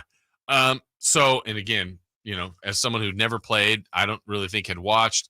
There's something about the scrum when they're on the ground that it seems like, okay, if I had the ball, the rugby ball, and I'm down on the ground, someone has to be then on top and the ball go through the legs of that person and the back person grab. Like, it seems like that's the consistency of what happens. And then you're just lateraling and then running through people. But what's the lady's name on the sevens team that you said? It's Alana Mar. Man, there's been some videos of her with stiff arms and just running. I'm like, I think about trying to tackle someone like Christian McCaffrey, Derrick Henry. Oh, Derrick Henry's just a physical specimen. And actually, he was a guy we ended up seeing in Vegas this year at the summer, or was around Vegas Summer League. He was in the hotel. I'm like, oh my gosh, he's just massive.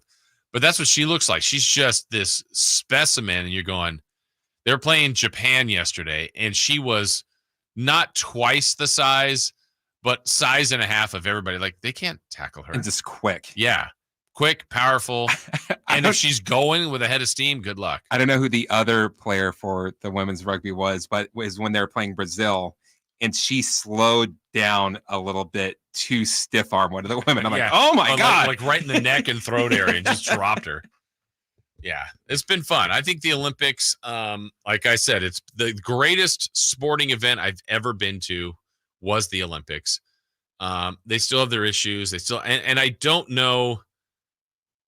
We get the best of it now because we're watching it on 4 channels. You probably get the primetime stuff. I don't remember as a kid the feeling like there's a long wait and the boring, I don't know. Like, you're thinking about, if you're at gymnastics, which is probably a high profile event. I mean, all the different routines and, the time between events, but it was great. And I think if you can ever get yourself to Olympics, that would be a once in a lifetime type of thing. I'm good. Yeah. You don't want to go. I don't want to go. Just watch. Like, if you said like, hey, Chris, I got your travel, got your tickets to the event. To LA, it'll be about as easy as it could possibly be. And if a ticket was given to you, you're not going. No. Why? Because it just seems like too big of a hassle. But I think it's a completely different entity than when it was in 1984. Oh, I'm sure it was. And also, I was a kid, so you're not driving. You're not worrying about getting there. The amount of just security that is going to be all around is just going to be. You hear like people going to different events and stuff like that, and like the security that they have to go through is just like, oh my God. But you would go to another country to watch soccer. Yeah. Don't you have some of the similar issues? There is way less security in a soccer game. Granted, but what if you went to the highest profile match is there more? Like a World Cup? Yeah. Final? Okay, let's forget that international flavor. Like if you had tickets to the Super Bowl. Oh, I wouldn't want to go to the Super Bowl. Really? Yeah. Because of the hassle. Well, not even that. It's just like, I don't like live. I think the red zone has ruined me as a football watcher. Yeah. Because like watching a game live is very boring. Yeah. I will say this when, I've said this last week, I think, when I'm not working a game and I've gone as a fan, which doesn't happen that often, but I've gone to a couple football games, and the worst part is when, the natural part of when you're at the game, you feel like the flow, they punt, whatever, turnover on downs. Okay, first down the other team, and everybody's out on the field, and then the red hat or the person with the TV, they're just waiting. So we're in commercial at home. You don't even know what's going on in the field. When you come back, they snap the ball from commercial. Well, that's 3 minutes when you're sitting there, maybe 4 minutes, and you're just seeing, either people still on the sideline or in the huddle, or just hanging around, lurking, just like, oh, we gotta wait here in the arena. Okay, I'll stadium, take back what I said about the Olympics. If for some reason I had a family member or like a very close friend in the Olympics, then I would want to go to the Olympics. See, it's funny. I wouldn't be the opposite, but I would be. That experience is like when they've shown like family members watching their children. Did you? Oh, who was it last night? The gymnastics, when they had the heart rate on the father. Oh yeah. And I don't know what a normal resting heart rate, you want to be between 60 and 80 or something.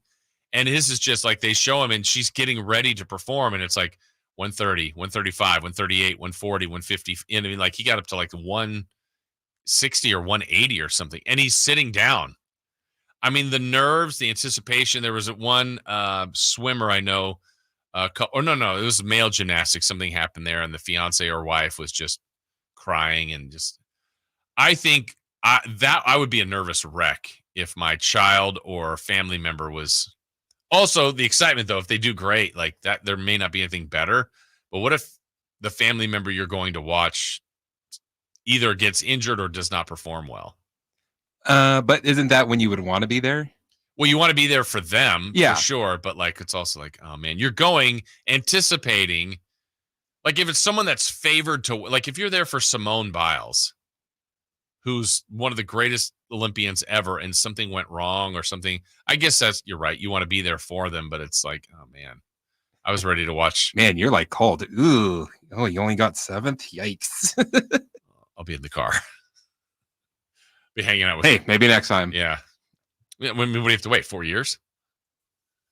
Yeah. So you say, I can't believe if I got you a ticket, I mean, getting to LA would be easy.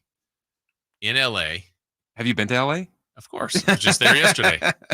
Yeah, yesterday. The ticket would be the hardest part for most. Getting there. That part, you're in California already. You could drive. Train, bus, fly. And then if someone gave you a ticket and you want to go see, not soccer because you've seen that enough, but you want to go see track and field. You're like, no. Yeah. Man. I'm stunned. Now I think I'm going to work on getting you a ticket for 4 years from now. Just so I could say no? Yeah. No, just so I could have you say yes, and then we watch the event together. That's not happening. I just said I don't want to go. I don't buy it. All right, when we come back, more on the Olympics and more on basketball. Team USA did win. Kevin Durant was amazing. LeBron was amazing. Joel Embiid, do we have a center problem with him, and should he not be starting?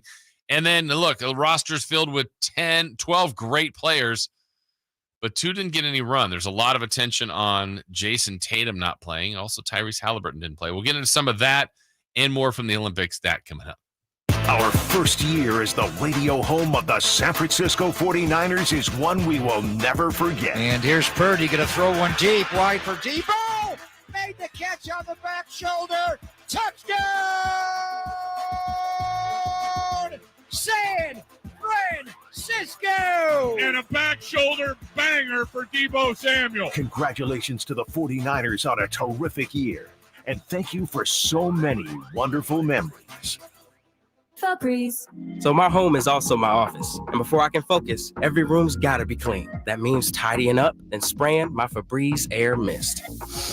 Ooh, that's fresh. Febreze Air Mist scents are all high quality. They fight any weird funk, and they give my air an instant boost of freshness. So not only does my home smell good, I feel good too. After I Febreze, it's time to start my day. Breathe happy, Febreze, la la la la la. Hi, welcome to Staples. Hi, my son's teacher emailed his back to school list. He needs crayons and a comp book for every subject. Okay, no problem. With Staples Hot Deals, you'll find super low prices on hundreds of items for back to school. Oh, now they're saying he needs folders and glue. You got it. And markers? Of course. Oh, geez. Can we get a cart, please? Save big on back to school with Staples Hot Deals. Right now, 24-pack Crayola crayons and comp books are only 50 cents each at Staples. Ends 8/24, in-store only, limit 10. Whitey here reminding you that not all gas grills are created equal. Bring out all the delicious flavors in your grilled meats with the amazing Napoleon Prestige and Prestige Pro line of outdoor cookers. My Napoleon Stainless Steel Pro Series gas grill has turned me into a grilling pro with features other grills cannot match. They're built different, built better, built to last. Made with premium stainless steel that boasts quality and a lifetime warranty. I may never want to cook indoors again. Napoleon grills and accessories are now available at your nearby Amy's, Ace Hardware in Sacramento, and now El Dorado. I'm a very active person that likes to move around and go. The pain I was in was really excruciating. It was actually debilitating. I was basically heading towards a sedentary lifestyle. I had really tried everything, but I quickly lost hope with all of the things that we had tried, and that's what led me to the Good Feet store. And when I found the Good Feet system, it really just changed everything. It brought me back to life. I have my active lifestyle back. The Good Feet store in Sacramento, Roseville, and Vacaville. I'm Ken Korak with your Green and Gold Report, brought to you by Xfinity Mobile. Connect to the most reliable 5G network nationwide. Well, A's lefty Hogan Harris spent the first 5 seasons in the organization dealing with injuries and threw less than 200 innings during that time, but now his promise is coming to fruition. In the first game of the Astros series at home, Harris, making his 9th start this year, blanked the Astros over 6 2/3 and lowered his ERA down to 2.98. Want to save on some of the biggest names in streaming on the network made for streaming? Now through September 21st, get 150 megabit Xfinity internet for 12 months with a 1-year contract. And for just $15 a month, add the new Stream Saver that includes Peacock, Apple TV Plus, and Netflix for just $35 a month. Switch at Xfinity.com today. Restrictions apply. Requires paperless billing and auto pay to store bank account. Equipment, taxes, and fees extra. After promo, regular internet rates apply. Currently $54 a month. Actual speeds vary. Stream Saver requires Xfinity internet or TV and price subject to change. Sacramento, Dierks Bentley's coming to town. Saturday, September 28th at Hart Health Park at Cal Expo for Country in the Park 2. And he's bringing some friends. Farmally, Tyler Rich, Dasha, Kelsey Hart, and more. Saturday, September 28th at Hart Health Park at Cal Expo. Get your tickets today before they're sold out at CITPFest.com. Brought to you by The Scoundrel Red Wine, Naturewood Home Furnishings, and Raising Cane's Chicken Fingers. Jason Mraz and the Super Band. Live. The mystical, magical, rhythmical, radical ride. Friday, August 9th, the venue at Thunder Valley. Jason Mraz and the Super Band with special guest Molly Miller Trio. For tickets, visit ThunderValleyResort.com. Jason Mraz and the Super Band in concert. Pick up the new album, Mystical, Magical, Rhythmical, Radical Ride.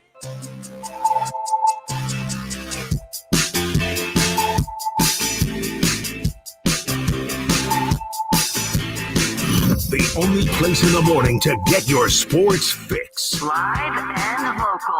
The Carmichael Dave Show with Jason Ross. Coming up, some big football signings over the weekend. Holdouts or looking for contract negotiations and new deals, and boy, did they get them. Tua and Love from Miami and Green Bay. Quarterbacks, we said it. You're either looking for your franchise quarterback or you got him and you got to pay him. The Dolphins and the Packers did that. We'll talk about that coming up at 8 and which one you'd be better off with in the next couple of seasons. We'll discuss that. The Olympics yesterday, one of the headlines is Team USA basketball. There's a lot of, talking about star power. That team is absolutely loaded. They got off to a terrible start in that game yesterday. In the end, they won. They won relatively comfortably. And remember, they lost in the last Olympics. I think it was their first game, and then ultimately went on to win gold. They're the favorites. I've been saying it will be more and more difficult. And some of the things going into the game was, would Kevin Durant be able to play? Kevin Durant hasn't been practicing. That's been a little concern. We talked about that last week with the Athletics' Sam Amick on Thursday. And Durant was cleared to play, came off the bench, and was incredible. LeBron had a great first half. Actually, LeBron had a really good game. Durant had a great game. And Team USA got the win. Now, a couple of things out of the win that have been talked about is another slow start. And part of the slow start, Joel Embiid has not been great. Joel Embiid played, as far as the 10 players that played, the least amount of minutes. He started. Now, I guess to be fair to Embiid, he was going against the Joker. But look, Embiid's one of the best players in the NBA and one of the best big men. And Jokic gave him some problems. And Embiid just, I don't know if they need to make a lineup switch. Because, part of the issue is Team USA is always looking for more defensive players. Embiid's fine defensively, but Bam Adebayo and Anthony Davis are better defenders, and they can score. They're not offensive liabilities. So it feels like that's a way they could go. They're already a team that played smaller by starting Holiday, Curry, and Booker to go with LeBron and Embiid. And so as the game went along, we didn't see Tyrese Halliburton, and that's been something that's been happening for a while. But the other player that didn't play is one of the game's best. World champion, all-star, MVP candidate, Jason Tatum. So Steve Kerr mentioned that, getting 10 players in is probably the way to do it in a 40-minute game. That means some guys won't play. In this case, it was Tatum. Let's hear Steve Kerr talk about not playing Tatum against Serbia. It's tough, but Jason handled it really well. I talked to him today before the game that it may play out this way, just with Kevin coming back and the lineups that I wanted to get to. But that'll change. Jason's going to play. Every game's going to be different based on matchups. He's a total pro. He's, first team All NBA 3 years in a row. I felt like an idiot not playing him. But in a 40-minute game, you can't play more than 10. You really can't. And, so I think he's an amazing guy, great player, and handled it beautifully. And, he'll be back out there next game. Look, we all do this. How do you not play him? I saw a lot of people on social media saying that. You got 10 guys. How do you feel about the conspiracy theory? What's that? Let's do it. You got the theory? What are they floating around? They are saying that Steve Kerr is trying to implode the Celtics. And this is how he's doing it. Okay. Gets Tatum on the team. Yeah. And not Brown. Not Brown. When they needed a player, they didn't get Brown. Who did they get? Derek White from the Celtics. Who has been playing all the minutes of those Celtics? Derek White. So he is trying to get Jaylen Brown, Derek White, and Jason Tatum all upset with each other that they bring the Celtics down from within for next season. I like a good conspiracy theory. Where does Drew Holiday play into factor? They just left him alone. Yeah, whatever. He's not. That doesn't work in the conspiracy theory, Jason. Let's not talk crazy. Okay, I could buy that.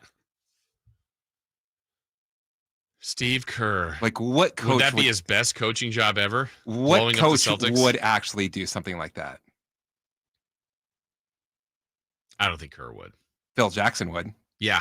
Who did Steve Kerr play for? Ooh, the influences. Keep it going. It's all there. If you connect the dots, it is all there.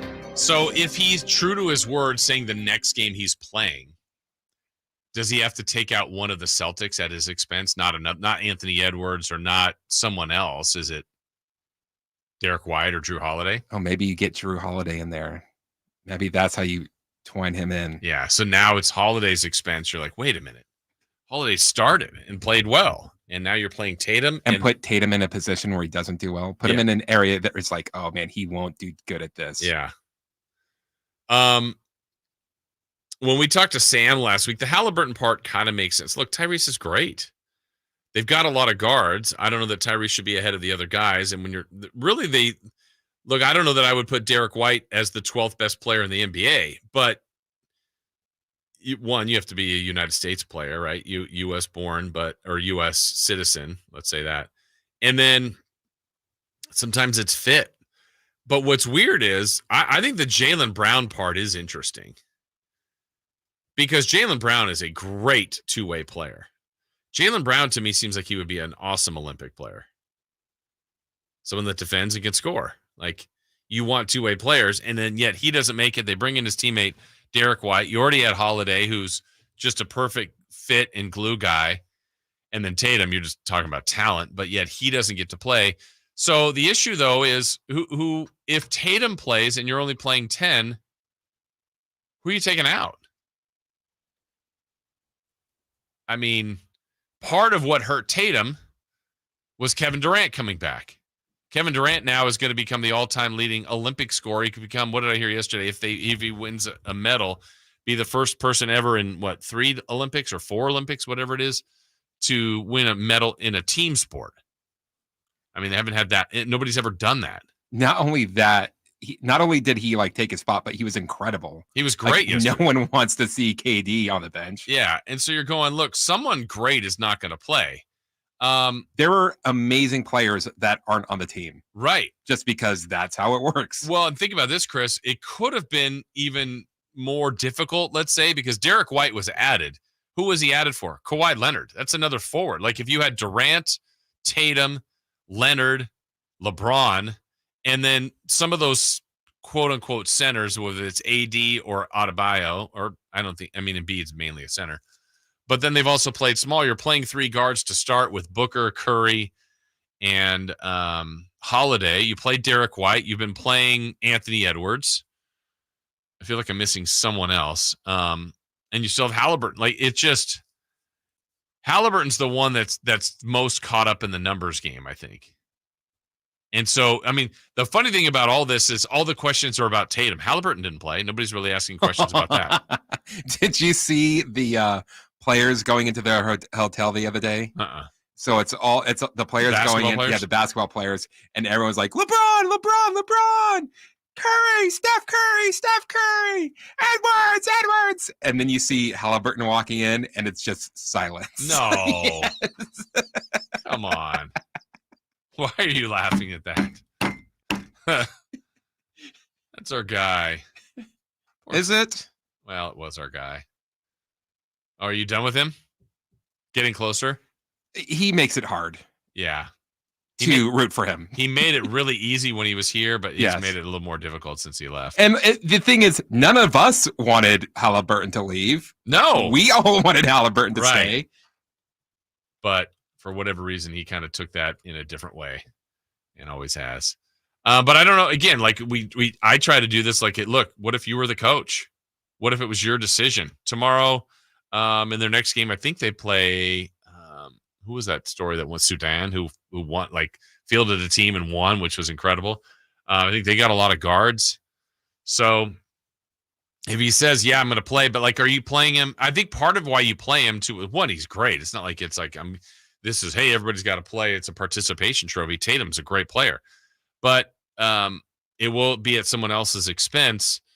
He will help them tremendously if they want to play him. But it was just so weird. I go, is Tatum hurt? Why isn't Tatum getting in? But I just didn't feel the same way about Halliburton. So Kerr explaining that. Look for Tatum to play in the next game. All right, when we return next hour, let's get in some NFL. We do have the Hall of Fame game coming up this week, but leading into that, over the weekend, new lucrative deals were signed for two young quarterbacks in the NFL.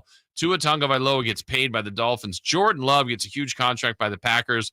We'll discuss what that means, and is there too much pressure to start that highly drafted quarterback right away? We will discuss that and more in the 8 o'clock hour coming up. You miss any part of our live local shows? Don't worry, you never have to miss them again. Check out sacktownsports.com and search our podcast page and play our shows when you want. The Carmichael Dave Show with Jason Ross, Stiles and Watkins, and the Drive Guys. Plus, other podcasts like Return of the Empire, Return of the Roar, the Stingers Up podcast, and Golf to Go with Frank LaRosa. They're all available right now on sacktownsports.com. I didn't ask to be thrown in the streets with nowhere to go. I didn't think I'd survive. But I did ask for help, and Covenant House was there for me. 1 in 10 young adults will experience a form of homelessness this year. For these kids who didn't ask to be put in this unthinkable situation, Covenant House is there. Covenant House helped me break the cycle of homelessness in my family. They gave me the love that I needed. Over 2,000 young people will sleep safely in a Covenant House bed tonight. When youth who are experiencing homelessness have a hot meal, a safe place to sleep, medical care, and love, they can overcome heartbreaking challenges and have a brighter future. They just really genuinely just wanted to help me succeed, and I'm succeeding. I'm a speaker, I'm an author. Covenant House really helped me and really helped mold me into the woman I am today.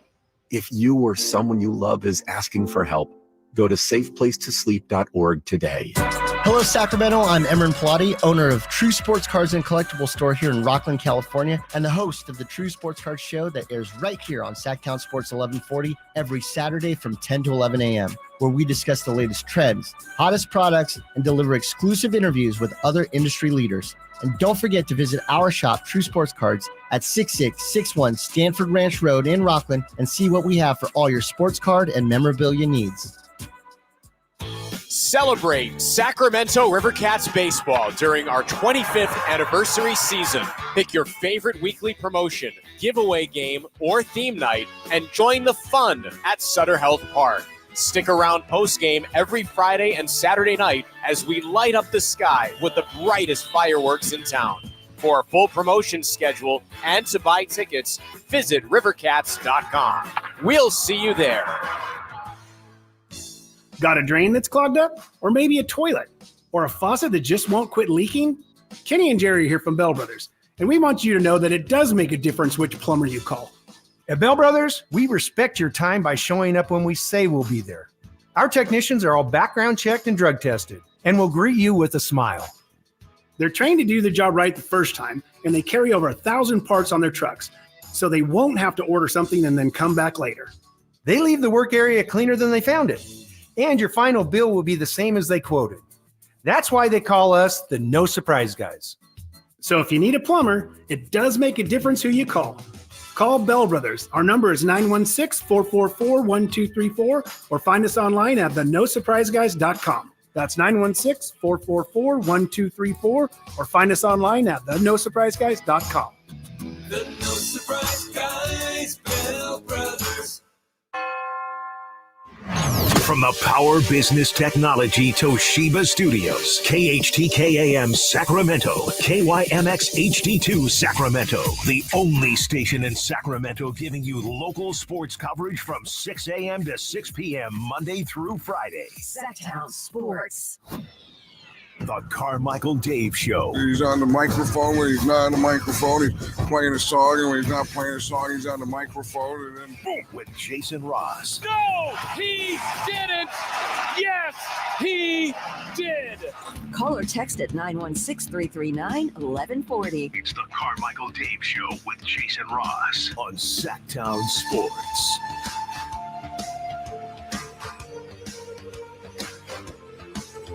Jason Ross, Christopher Law, taking you until 10 o'clock. Styles and Watkins, fastest growing show in the land. Coming up at 10. They will be in the last segment for a little crosstalk and celebrity birthdays. See how they do on that guessing game. In this hour, who's hot, who's not? Let's go streaking. Get more on the Olympics, but want to jump into some NFL conversation here. Because over the weekend, you had in Green Bay, there was a holdout there in Jordan Love. He was around camp, but he's like, look, I'm not going to practice till I get a new deal. Oh, did he get a new deal? And Tua Tagovailoa, the Miami Dolphins, also a new deal. The numbers for Tua, and I say the fake money because you got to really go to signing bonus and what's guaranteed, but Tua agreed to a 4-year, about 200 and I think it was 212 something, 212 for Tua Tagovailoa. For Jordan Love, it was 4 and 220 for really one great season. And this is the way the NFL works. If the organization you're with believes you to be their franchise quarterback, they got to pay you like it. And so I think the highest paid QBs are now Jordan Love, Joe Burrow, Trevor Lawrence. Those are the guys in that elite class. It's not Patrick Mahomes, though he's doing well. Mahomes did say this. He was asked about, and I like his quote, I know every time a contract comes up, everybody looks at my average per year and everything like that. I'm doing pretty well for myself. For me, it's just about going out there, trying to win football games, trying to make money for my family. And at the end of the day, I feel like I'm doing a great job of that. He is. He signed a massive deal in 2020, 10 years, $450 million. It was restructured last season and done a little bit better. You can also restructure it after 2026. So his money is just going to go up and up and up. But it gets to that question of, well, one, not worth, because I think, we can always debate that. These guys make an incredible amount of money, but that quarterback position is such a premium, and every year, every draft, even if it's not supposed to be a great draft class, teams go out of their way to trade up, to move up, to get that quarterback. They want to be in a position of certainty and security at the position. One, knowing you've got a skilled, capable winner that can take you to the playoffs and maybe a Super Bowl, and you do everything you can to protect that person. So you want to get them receivers, a running game, and certainly a line that protect them. Hopefully good enough defense to help you round out your team. And there you go. Easier said than done. But the pressure on either getting that right on who you pick, and if you pick someone that early, this is the one thing that has changed so dramatically over the years. Now, Jordan Love is the counter to this point, but generally, if you make a first-round pick in the NFL, especially if you trade up to get him, and it costs you future draft assets or other players, you are basically forced to start that quarterback. And there are probably examples out there where quarterbacks that came in were forced to play. Will tell you that was the best thing that ever happened to me. Obviously, if players don't play well and maybe their career never turns out, a lot of the speculation is, man, they were forced to start. Team wasn't very good. They weren't prepared to handle all that losing and and the lack of protection and the sacks and just no receiving game, and it just crushed their career. There's examples of that. Green Bay, it was unique. They had Aaron Rodgers. He was still, at that point when they drafted Jordan Love, winning MVPs, and you knew he wasn't going to start. And they were comfortable with that. But it was a curious pick. A lot of times when that was talked about, it's like, man, they didn't get Aaron Rodgers, another receiver or other help. Instead, you take a quarterback. That's hard to understand. This guy's not playing for the immediate future. And that was true. Jordan Love did not play right away. And they did the same thing with Aaron Rodgers, too. Yeah, so they already had the luxury of Brett Favre. So, I mean, this is an organization that if Jordan Love turns out to be good, to go from Favre to Rodgers to Love is amazing.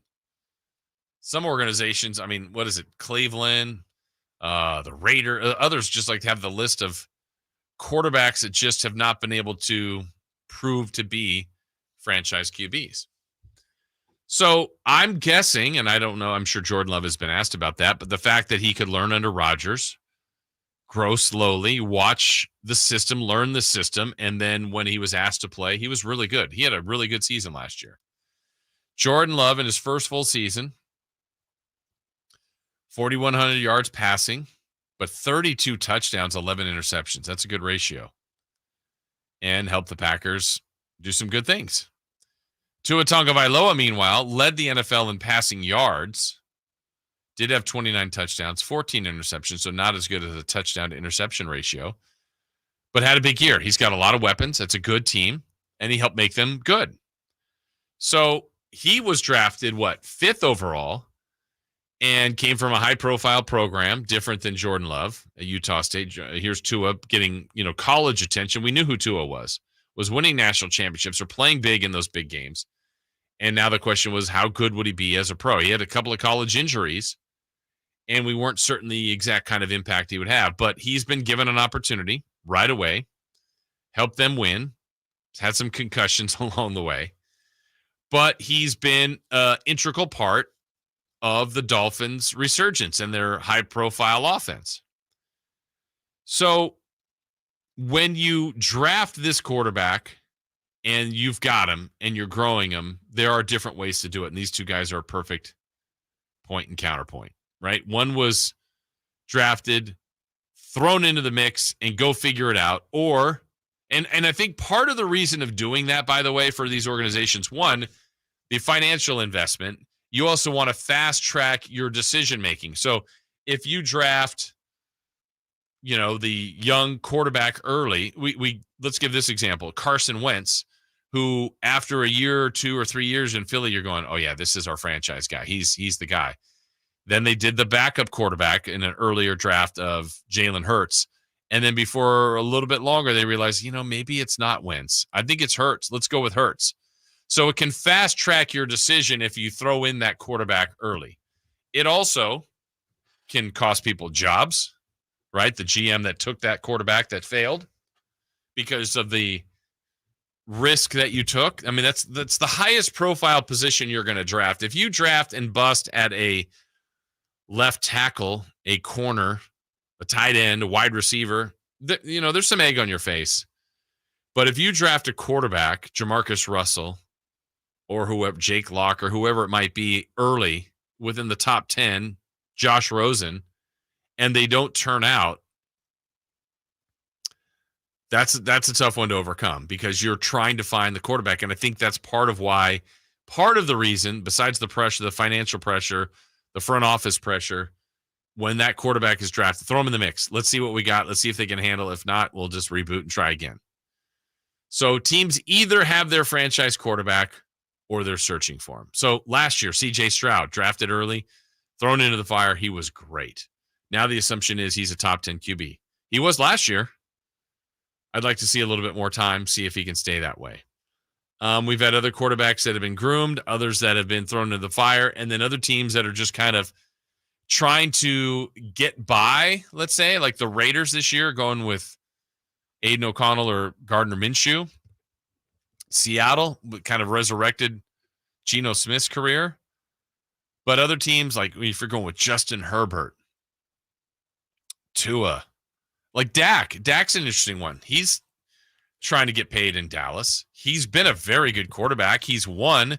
Do the Cowboys, if it's not Dak, then who? It doesn't seem like it's going to be Trey Lance. I know that's part of their backup plan. But are you better off with that backup plan and some other good players, or having a good quarterback like Dak Prescott and figuring out your other pieces? That's the puzzle, right?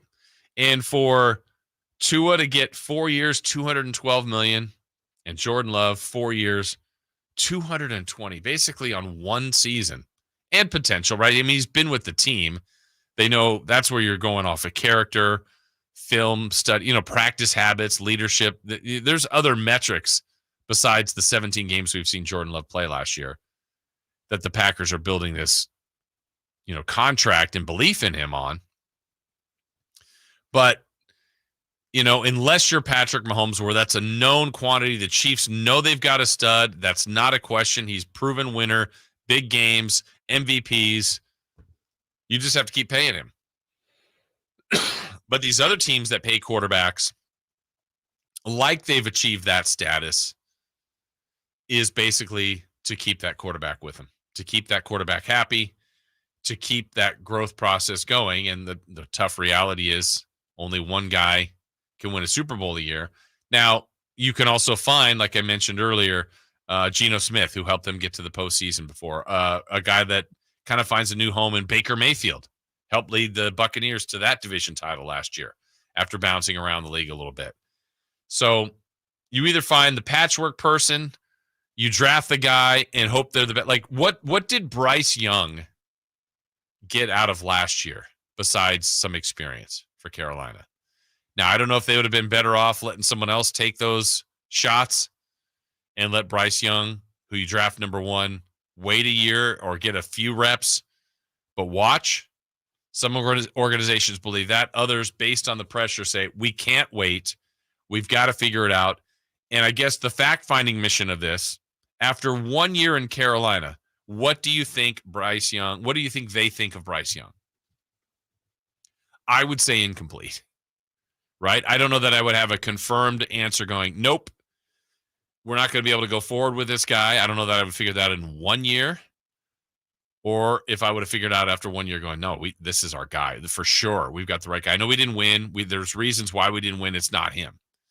Well, his year one numbers threw for 2,800 yards. So not a big number there. Not a lot of average per pass. So a lot of underneath stuff, check down stuff. 180 yards per game. 11 touchdowns and 10 interceptions. It's not very good. They didn't, but now are they looking for their next QB already? I bet that's in their mind or their front office, right? I think you either have the guy or you're looking for the guy. All right. Which quarterback, though, that we just talked about that got the big deal would you rather have over the next 4 years? And I'd love your participation on this at 916-339-1140 or 1-800-920-1140. Text line, YouTube. Who would you rather have as your guy at QB the next 4 years? Tua or Jordan Love? We've got that next. Malik Monk plays here. Started left, goes right, steps back, launches the three. Nothing but net. Oh, that was just filthy. Oh, my, that was sweet. Sacktown Sports is your proud home of the Sacramento Kings. When it comes to my lifestyle and diet, I don't always make the smartest choices. Touchdown! Woo! Hey, how about another round and some more chips? But when it comes to taking care of my liver, I do make one very smart choice. Active liver tablets from New Nordic. I used to have real issues with my liver, and at my last checkup, my doc was concerned about my numbers.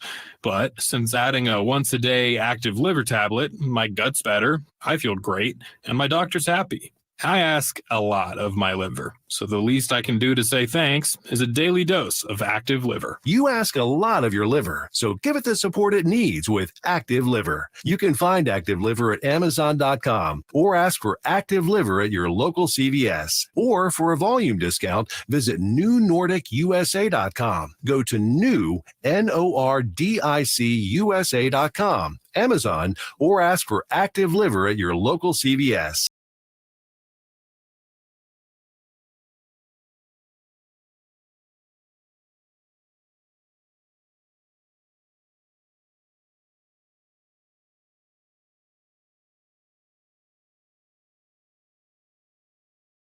has very good sources, and he just kind of tells it as it is and gets to the point. Jason Ross. He has a lot of pretty smart things to say. He's good at what he does. On Sacktown Sports.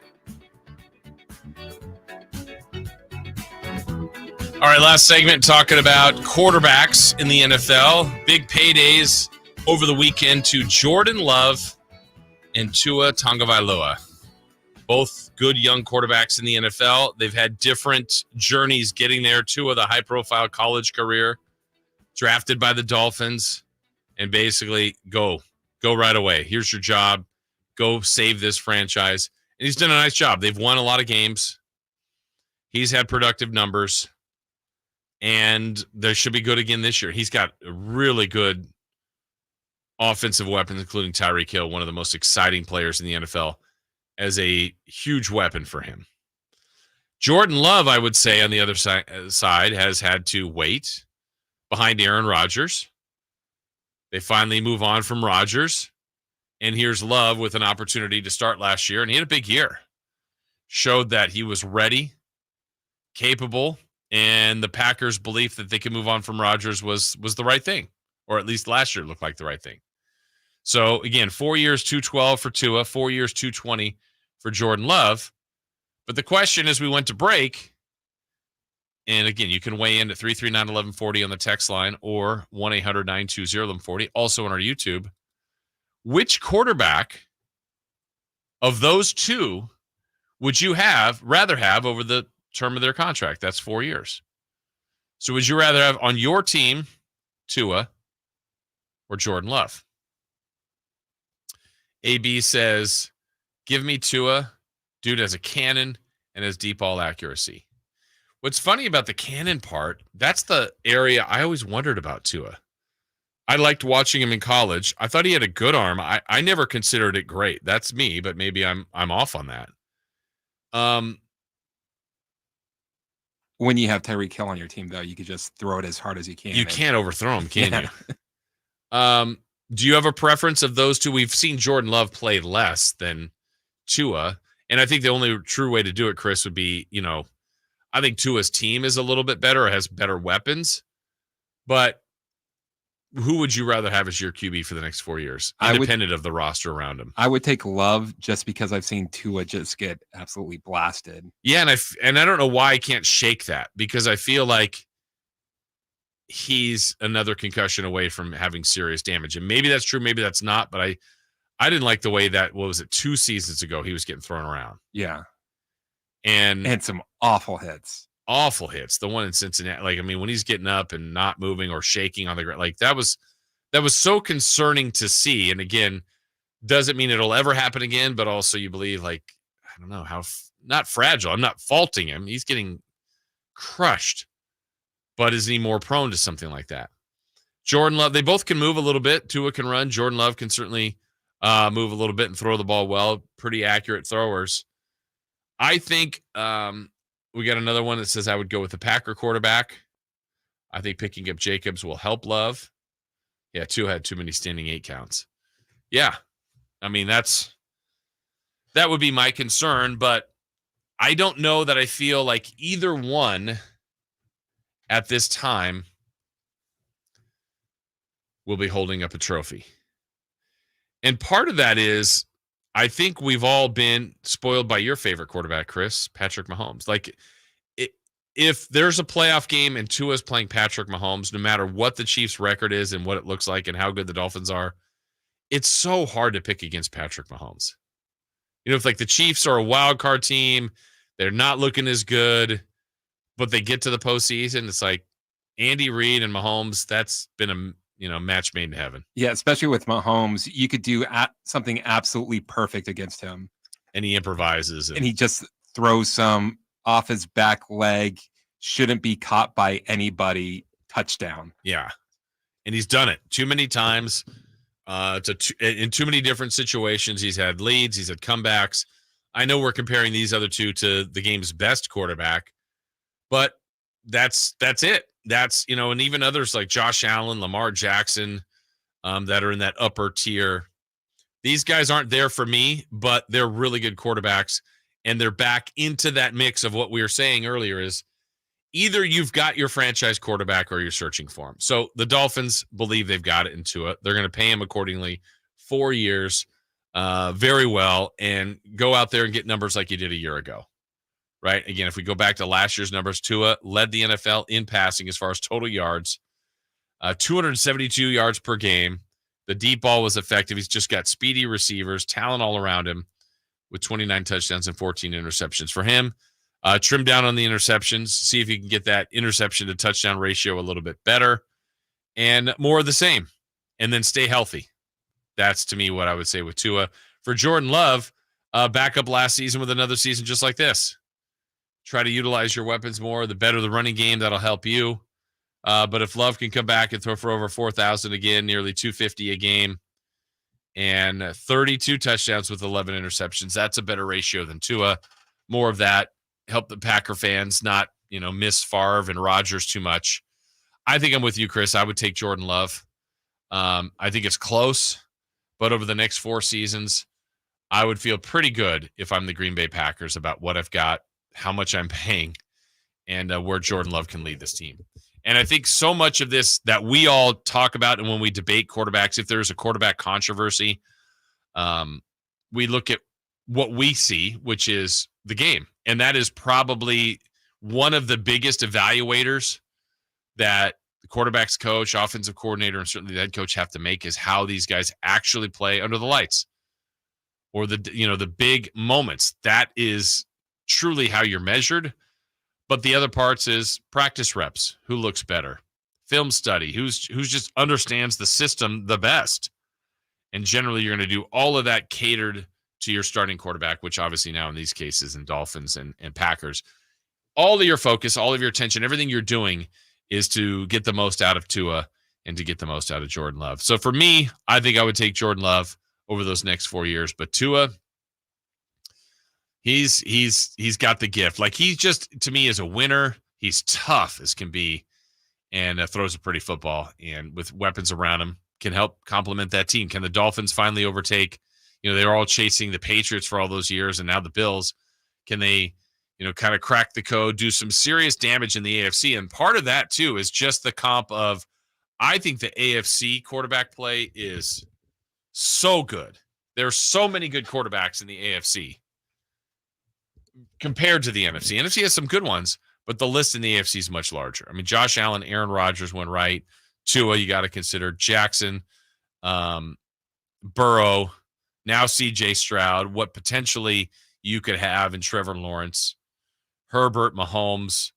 I mean, think about all that. They all feel like they could be all pro, and you're not going to have that many out of the AFC, obviously. So some good players are being left out. In the NFC, the list I would say would be, I would put Dak on the list. I would put certainly Hurts on the list. Jared Goff has started to prove that he should be on this list every year now. Jordan Love would threaten.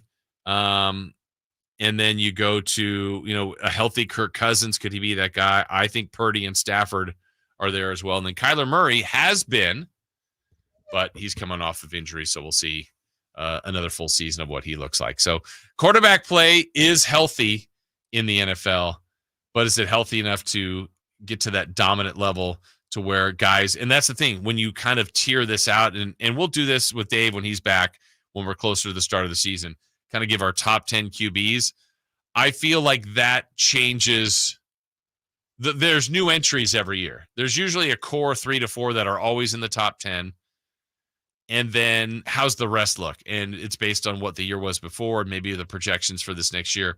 But some of that list will change on the fly during the season. Like last year going into the year, I don't think people would have had Brock Purdy in the top 10. And maybe some don't now. But at the end of the year, when he was one of the MVP candidates, he had a top 10 quarterback season. There's no doubt in my mind that he did. Is he a top 10 QB?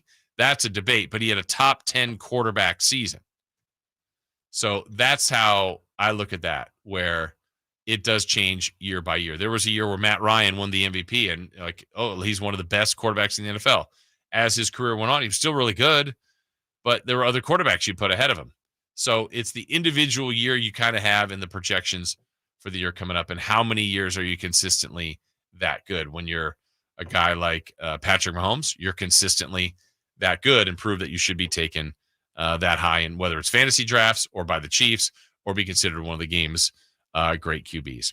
All right, still to come, we will have some more football talk a little bit later. Niners at 9. What does this Tua contract and Jordan Love contract have to do, and what does it mean for Brock Purdy? That's coming up at 9. But when we come back to the Olympics, watching a little volleyball right now, Team China versus Team USA. What have you spent your time watching? Your overall thoughts on the Olympics, the good and the bad from Paris so far?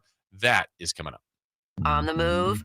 Got somewhere to be? Take Sacramento Kings basketball with you. The Sacktown Sports app will let you stay connected to your passion. Never miss a moment of Sacramento Kings basketball with the Sacktown Sports app. Sacramento weather is brought to you by Bonnie. I'm Tamara Berg in the KCRA 3 Weather Center. Welcome to your Monday. Looking at mostly sunny skies for today, along with a steady southwest breeze, keeping us comfortable for the morning. Into the afternoon, temperatures still trend below average with highs today in the upper 80s. Get the latest forecast on the KCRA 3 News and the KCRA 3 app. It's been said an ounce of prevention is worth a pound of cure. And when it comes to a nice, cool summer, it's so true. Right now, get a complete air conditioner tune-up for just $59. Bonnie. Plumbing, sewer, electrical, heating, and air. Bonnie.com. Some restrictions apply. License 696-355. Hey, it's Carmichael Dave inviting you to make the switch to electric this spring and save big with American Energy. Stay ahead of those spiking energy bills this summer with up to $9,000 in rebates on a new ultra-high efficiency comfort system. American Energy is providing huge rebates from SMUD as well as spring specials by installing one of many incredibly efficient AC options available to you right now. Get rid of those fluctuating gas bills in the winter and switch to year-round all-electric with American Energy. Let them perform a free in-home energy efficiency analysis and see where they can help you save for the warmer months ahead. These guys are the best. Been serving the greater Sacramento area since 1981. A+ from the Better Business Bureau. Learn more by calling 916-520-9990. That's 916-520-9990.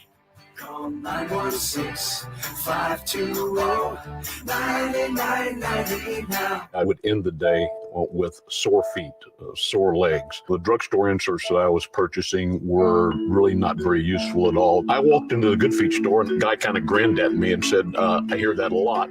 I was living with chronic pain before going to the Good Feet store. Now I don't really have that problem. I'm able to do the things that I expect to be able to do, even at my advanced age. I feel pretty good about what's going on. The Good Feet store in Sacramento, Roseville, and Vacaville. Sponsored by Xfinity Internet. Enjoy ultimate control of your home network. Personalize your Wi-Fi name and password. Assign user profiles. View and control connected devices and more with the Xfinity Internet app. Maida Chevy saves you $12,000 off MSRP on every new half-ton Silverado LT Turbo Max. In stock after rebates. Always 5 to choose from. Exclusive. All in-stock pricing at MaidaChevy.com. Together, let's drive. See dealer for details. N73124.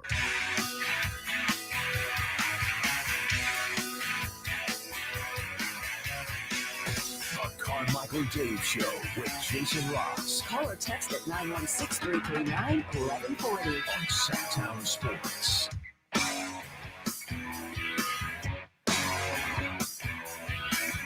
You missed it earlier in the show. Carmichael Dave joined us on our YouTube link.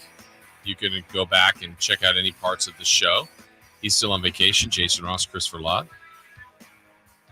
Would you ever go to Munich? I don't think so. Oh. Would you? Yeah. Yeah.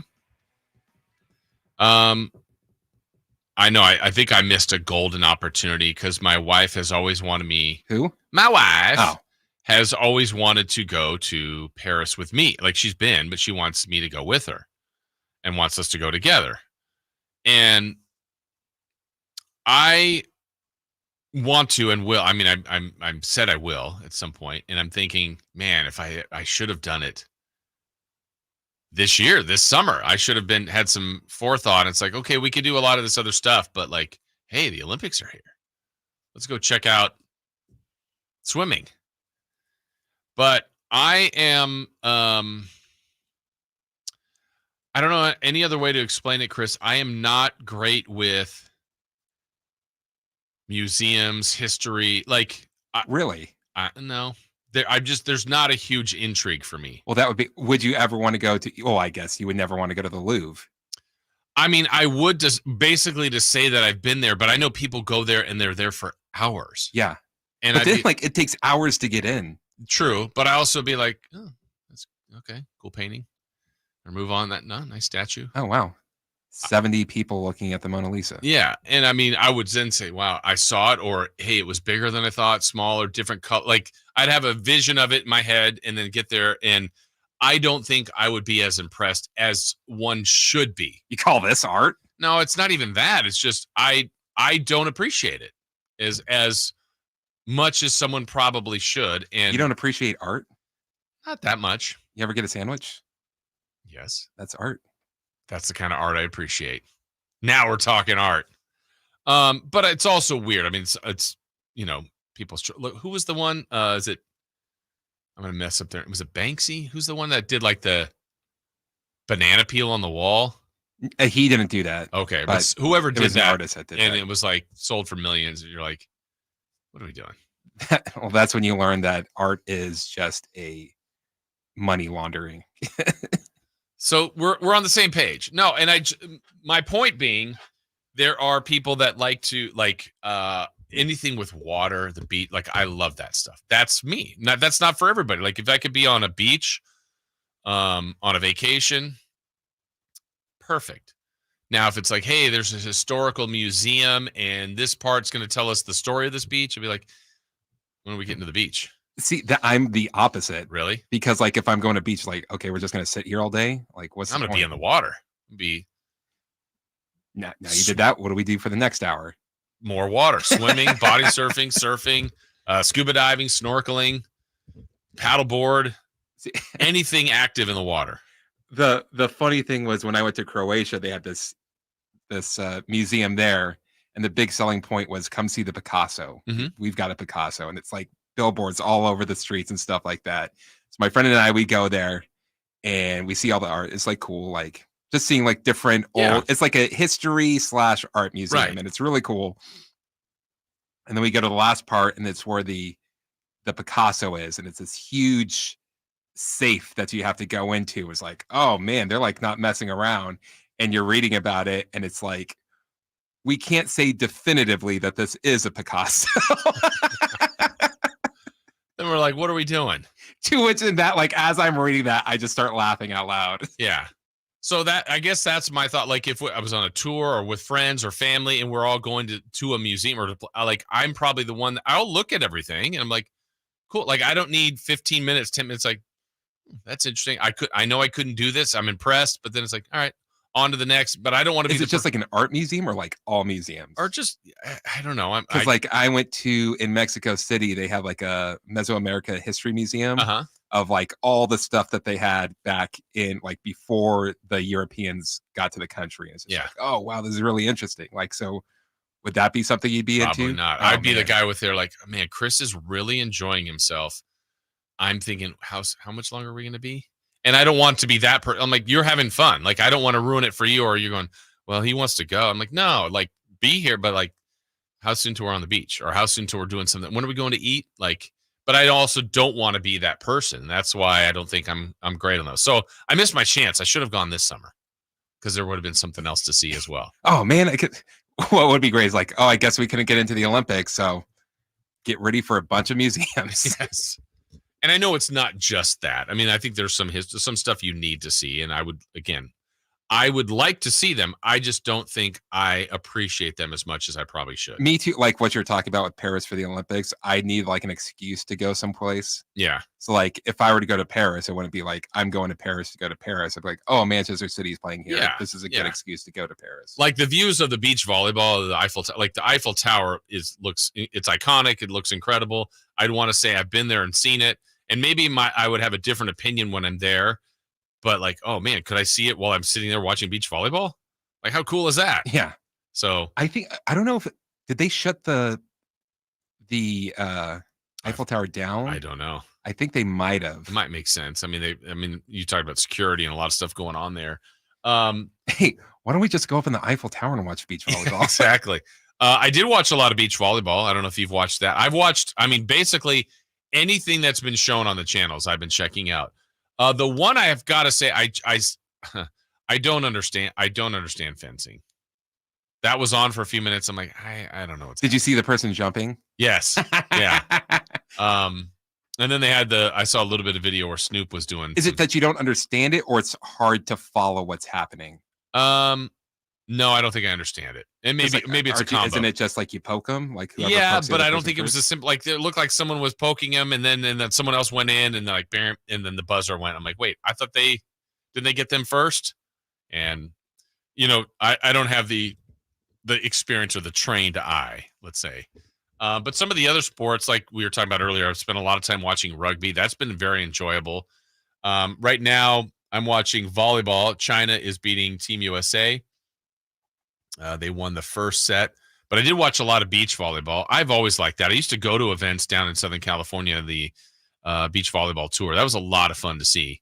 Have you ever been to a beach volleyball match? I didn't even know that was a thing until it was in the Olympics. Really? Yeah. Okay. Yeah. So we used to go to like the tour events, and a lot of them were in Manhattan Beach, Venice Beach, Hermosa Beach, Huntington Beach down there. So we were close to it, and that just became a thing that we did a little bit in high school, watching those things. Watched equestrian briefly. Cycling, that was interesting, like the road race. But some people were spilling on that. I like the one that's in the track. Yeah. What's that called? The velodrome? Velodrome? Yeah, that's incredible. The speed that they do. I don't think that's started yet. Someone was asking I haven't seen breakdancing yet. I don't think that's been on. But has skateboarding started? Yeah, I saw there was like a 14-year-old girl from Japan that got the gold medal. Oh, I guess I completely missed that. There was some archery on yesterday. I saw some of that. I'm just taking it all in. Now, obviously, we're going to get mainly men's and women's basketball. Oh, I heard Coes on badminton. That talk about speed and pace, and that is just incredible.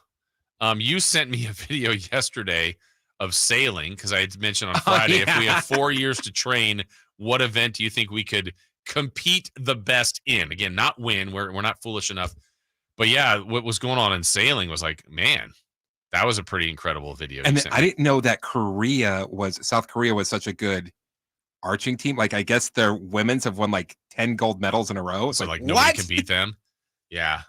What's the one we have the dominant? Oh, we're like women's basketball. We haven't even been touched in years. I think that one should dominate again.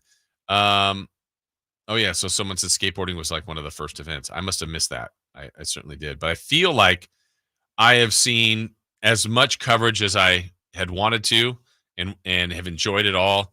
And it's also the storytelling is part of it. And then the other part that gets you is, and they showed a lot of this in gymnastics, the people that, fall off the beam or get hurt. Like Simone Biles got a little banged up yesterday, her ankle, and still the stuff she's doing.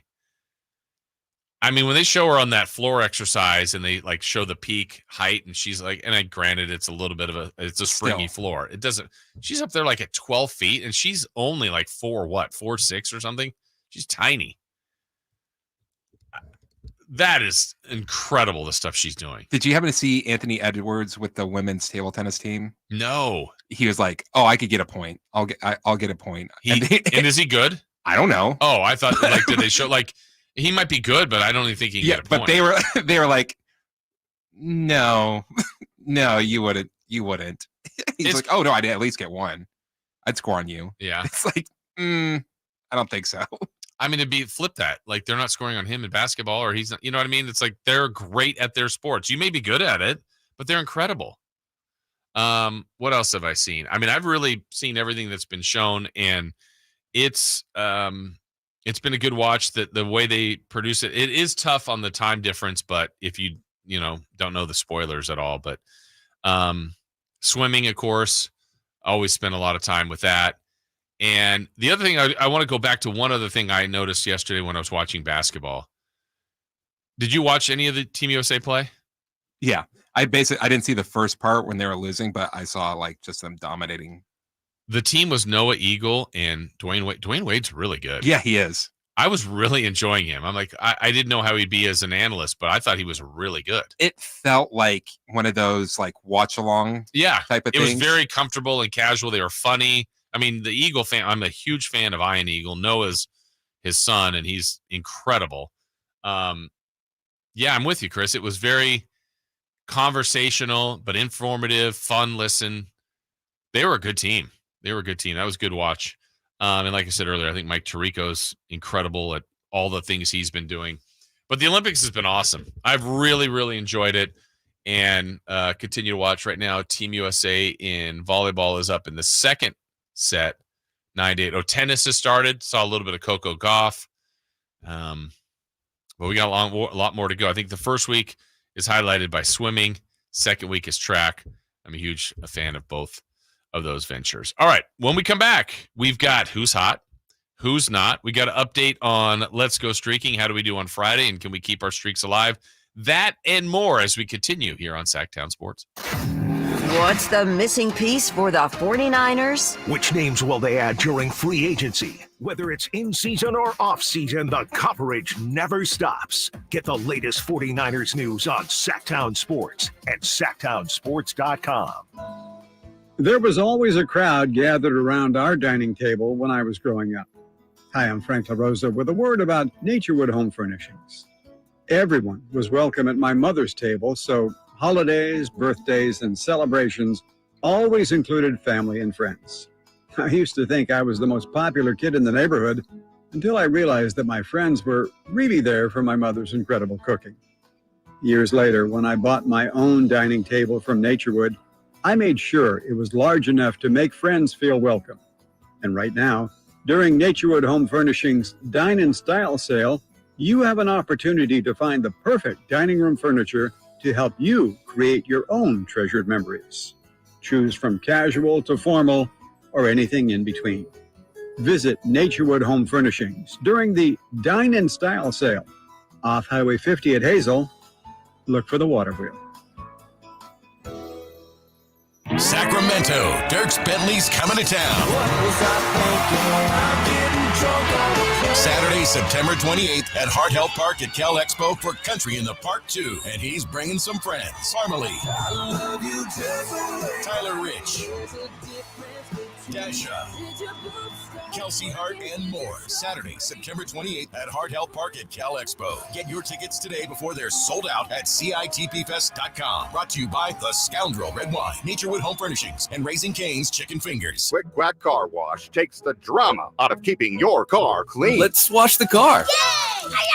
Don't spray the hose inside the car. Our convenient wash packages make it easy to get your car soaked, scrubbed, and on your way. Protect your car from sun, rain, and pollen with a ceramic duct wash, and get our in-wash light show and an unbeatable clean. Oh, the kids filled the gas tank with water. Of course they did. Quick Quack Car Wash. Come in today and get 25% off any wash. What's hot and what's not. Brought to you by American Energy Heat and Air, making the uncomfortable comfortable. Head to AmericanEnergyAir.com to find out more.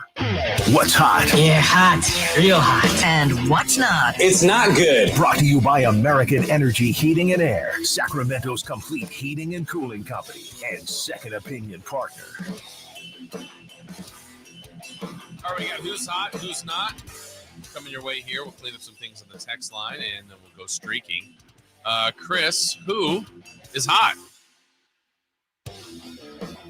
Kevin Durant and LeBron James. Yeah, they are. In the first half against Serbia, they combined for 33 points.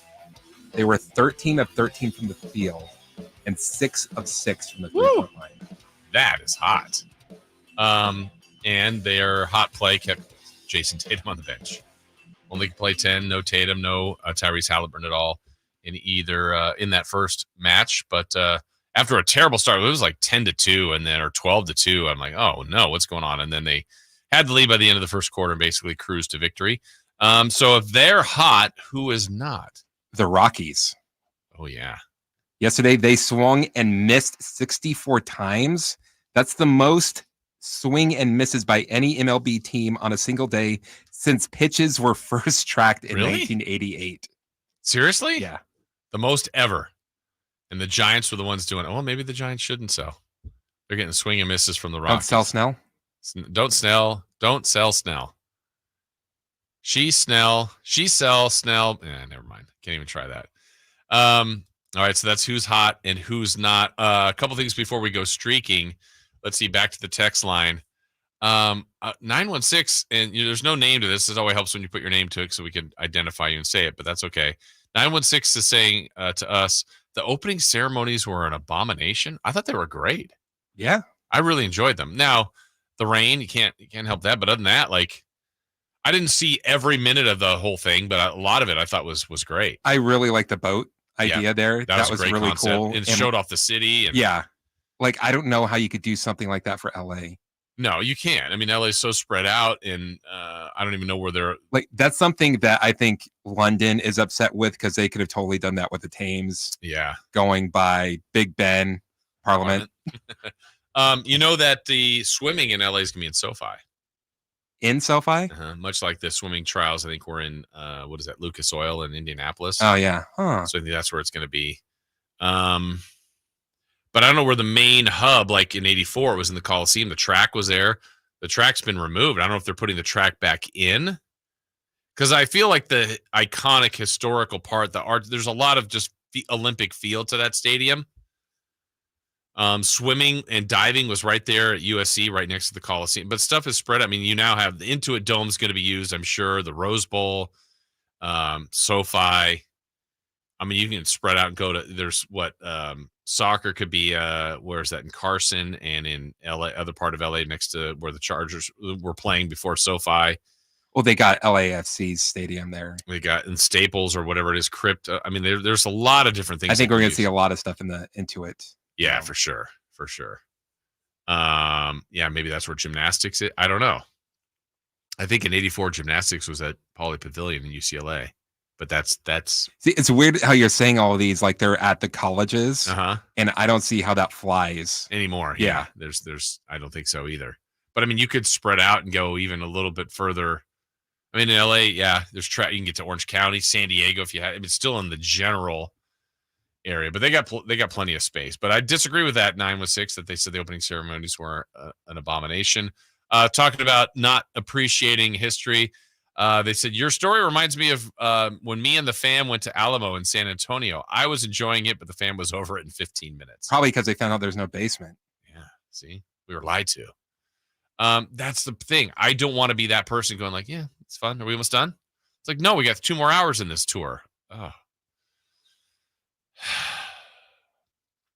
So another person asked, is Cosmore still calling badminton? Yes, he is. Did a great job with that. I watched him.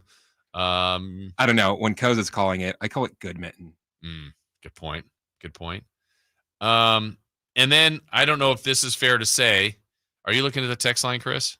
I'm trying to get to it, but it's taking me down this weird path. Okay, because someone was talking about this is about 30 minutes ago back into the show when we were talking about movie spoilers when you're saying what Nate did to you. Jason and Chris, biggest movie spoilers, and then they list 2. Well, one we already talked about, I guess. Yeah, I don't want to give away spoilers, even if the movies one is 20 plus years old. I don't know what the correct timeline is on spoilers. I think like once it's got past the DVD and what would be DVD or now on streaming or whatever. Remember when like movies, big time blockbusters were on network TV? Yeah. Like when Saving Private Ryan would be on Channel 3 or something like that. I think once it got to that stage, then it's free game. Yeah, now what is it a battle for? If it's gone through the theaters, I mean, there's not even the rental part anymore. I guess it's, which streaming option is picking them up to show it.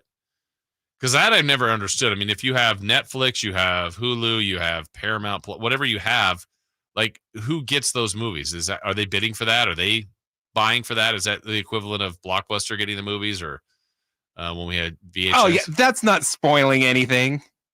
Those 2? Yeah, that was like 10 years ago. I didn't know the second one. Oh, well, you weren't ever going to see it. So yeah, that's like a thing of when it's like that you can't say when it's going on. When there's like a movie from the 80s and someone says like, oh, have you seen that? I'm like, no. And they're like, oh, I don't want to spoil it. It's like, it's 40 years old. Exactly. You're not spoiling it for me. Yeah, there you go. A couple things on the text line. You can reach us there at 916-339-1140. In the very beginning of the opening ceremonies, there was a portion.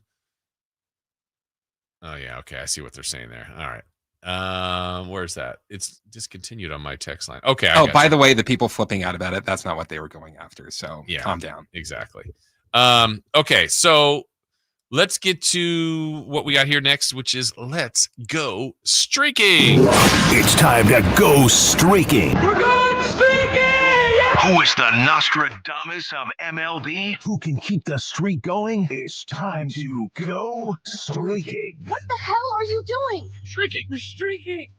All right, we were bragging on the show because going into Friday, Dave was at 3, I was at 5, Chris was at 4. So we're doing some good work as a show. So Friday, Dave texted you and said, give me Bryce Harper of the Philadelphia Phillies. Well, Bryce Harper and his lovely flowing hair got up 4 times, and all Dave needed was 1 hit to keep a streak alive. Bryce Harper went 0 for 4. Oh, you suck. What a loser. It's over. It's over, ladies and gentlemen. You had a good idea last week, and I forgot about it till just now. But and we had Dave early on in the show. But you said, like, if his streak gets broken, we should zoom him in, get him in on our link, and then just tell him the streak is broken, then let him go. Play the, boo, you suck, streak is over, and then just hang up on him. But no, Dave was with us earlier, so we will see what Dave's pick will be for today. He's got a... already got it. You already got this it? is I asked him, who is he picking for the streak? And he said, Freddie Freeman. And then I responded with, are you sure? Because you can pick whoever you want. Then he said, shut up. Oh. Well, he's going to need someone else because I know Freddie Freeman got hurt and the Dodgers aren't playing. So you don't have to shut up. You let him know that. Chris, you were at 4. You had taken Adley Rutschman on Thursday, and Adley didn't play. So you could have taken anyone else. You said, no, I'm going to stick with Adley Rutschman. If he had a day off, he's well rested. He should take the hit. He's well rested. He had 4 plate appearances on Friday, and Adley Rutschman, 0 for 4. Oh, you suck. Sorry, it's over. It's over. It's over, ladies and gentlemen. So Chris now at 0, Dave at 0. I was at 5, trying to get to 6. And I took Bobby Witt Jr. Bobby Witt Jr. and those Kansas City Royals. He got up 4 times. And Bobby Witt Jr.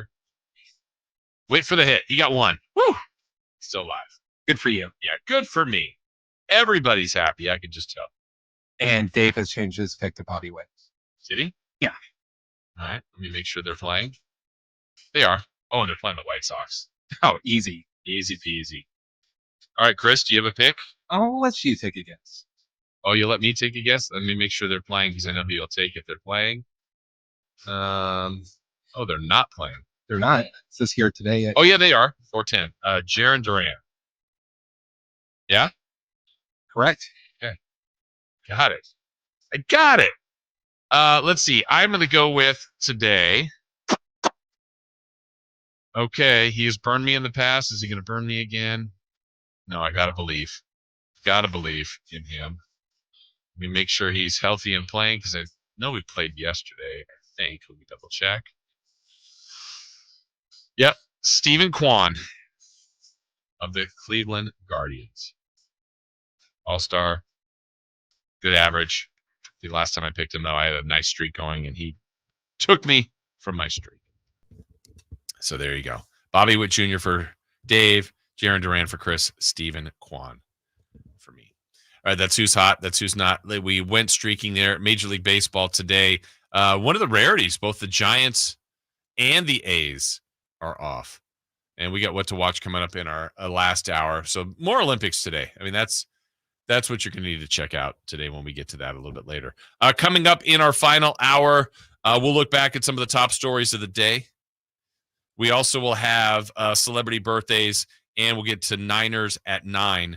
That's coming up. When we get there, we're going to talk about the impact of the deals that Tua Tagovailoa and Jordan Love had and kind of the impact of that, what that will mean for Brock Purdy.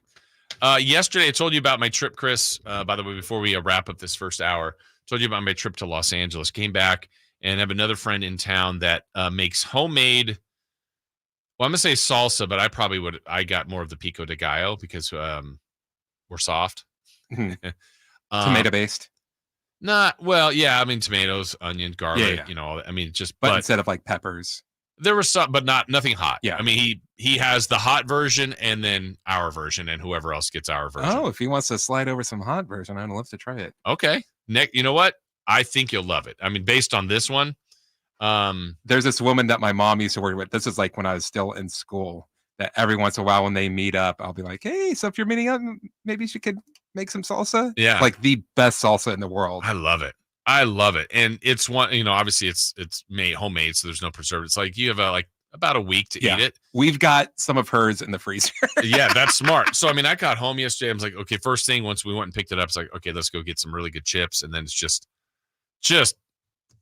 killing it. I mean, absolutely killing it. And there's nothing like fresh made home salsa. Man, that's some good stuff. But I know you would mock me if you had it. You're like, yeah, there's no heat to this at all. No, there's not, but it's good. So it's more like, that's what pico de gallo is, right? Just really mild and onion, cilantro. What's that? Tomatoes, onion, cilantro, that type of thing. Yeah, pretty much it. But just money, absolutely money. So maybe I'll bring in some if I have any left. It's a good sized jar, but we probably already knocked not quite half, but yeah, close to half though already. It's just, but I love to put it in different things. I wanted to make eggs this morning before I left, but I just didn't get to it. Otherwise, I would put that in there. Just love to throw it in and everything. You put salsa on everything or a lot of things? Yeah. Like Just I had can't some go wrong. pasta the other day. Just throw it in there. Oh, yeah. Just add on. You can put. I mean, you literally can This put it on. reminds me, I have to order some sauce from my Welsh hot sauce company. Oh, okay. Where did you come upon that? That's when I went to Manchester. My buddy and I, we went to a New Zealand breakfast place that was incredible. Like, when you go someplace and you're like, oh, you're going to try different places around the area just to try different things out. We went to that breakfast spot and it's like, didn't even think about it the next day. Didn't even ask, like, dude, let's just go to the same space we went to last time because it was so good. And they just happened to have it to where I wanted to try it again. And so I went through their Instagram to try and find a picture of a table with the label out. Yeah. Found the label, emailed the people. They didn't ship to America. But once they started shipping to America, the guy reached back to me and said, hey, do you want some? And now it's your go-to. He's like kind of my pen pal. That's cool. No, that's cool. I like stuff like that. If I go back there to England again, I might want to hey, would it be okay if I came over and checked out where you guys make this stuff? Yeah. I just want a tour. Do you agree with this at all? Green salsa greater than red salsa? I mean, it just depends. It depends. Yeah. It can be. I'm not I mean, that's what AB is saying. Yeah, it depends on the sauce, right? It depends on how it's made. I've had good green sauce versus red sauce. Sure. Just depends. All right. Final hour coming up. In the last hour, we have crosstalk here with Styles and Watkins, celebrity birthdays, what to watch. When we come back, Niners at 9. And today's topic for Niners at 9, the impact of the Tua and Jordan Love contract and what that means for Brock Purdy when his time is up. And that's coming soon, Niners, even with all these other contracts you have to worry about. We'll discuss that coming up. Subscribe to Sacktown Sports on YouTube and watch the Carmichael Dave Show with Jason Ross, Styles and Watkins, and the Drive Guys. Live Monday through Friday from 6 to 6. Plus view archive shows and exclusive content. Subscribe at youtube.com/Sacktown Sports. I didn't ask to be thrown in the streets with nowhere to go. I didn't think I'd survive. But I did ask for help, and Covenant House was there for me. 1 in 10 young adults will experience a form of homelessness this year. For these kids who didn't ask to be put in this unthinkable situation, Covenant House is there. Covenant House helped me break the cycle of homelessness in my family. They gave me the love that I needed. Over 2,000 young people will sleep safely in a Covenant House bed tonight. When youth who are experiencing homelessness have a hot meal, a safe place to sleep, medical care, and love, they can overcome heartbreaking challenges and have a brighter future. They just really genuinely just wanted to help me succeed, and I'm succeeding. I'm a speaker, I'm an author. Covenant House really helped me and really helped mold me into the woman I am today.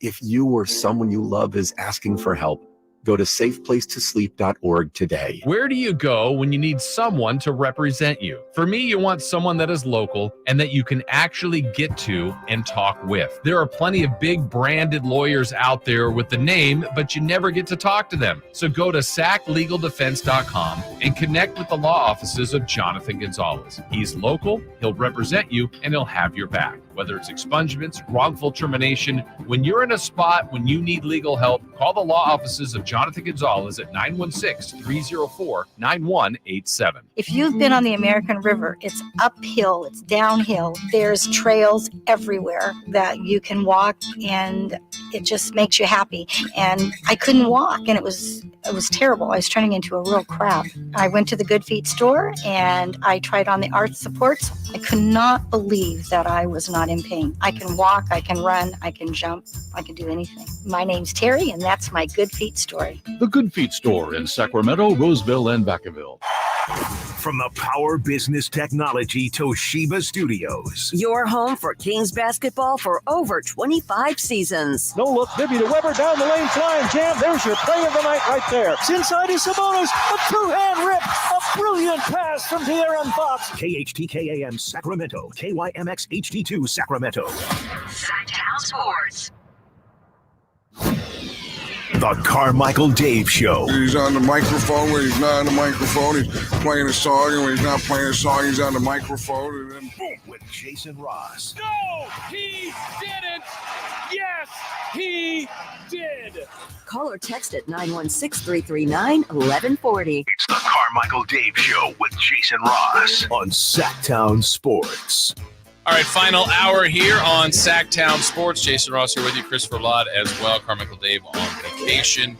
We'll be back in full force. It's still it's like 2 weeks from today. And then from that point on, it's go time. Football, though we have football starting this week with the Hall of Fame game. And I think we have football. I don't think we have an open football weekend till like February from now on, which is great. So it's here. It's happening. And that gets a lot of people excited, myself included. College football's around the corner. Huge college football fan, along with the NFL. Getting ready for another season of Sac State football. UC Davis right here on this station. So both teams projected to be pretty good again. Looking forward to that locally. High school football, I know some of that practice is underway. They got week 0 coming up. It's moving. We kind of have to get through the dog days of summer, but we're basically there. And we got Olympics going on, baseball season, getting to the kind of the stretch drive, and still wrapping up NBA free agency and all that. So lots of different things going on, but let's hit you with a little Niners at 9 and kind of tying in what we have seen over the weekend with Friday deals and Saturday deals with Tua Tagovailoa and Jordan Love and what that could mean for Brock Purdy. So you got to follow the quarterback market. If Tua gets 4 years, $212, and Jordan Love got 4 and $220, Brock Purdy, based on others' contracts, based on how he's performed, should definitely be in that neighborhood. Now, the counterpoint for a lot of people out there could be this, which is a fair counterpoint. But when you're negotiating and you want to keep the player, I don't know how much you want to say this internally or amongst agents and front office decision makers. But if the argument is that he's benefited from an incredible cast, he has.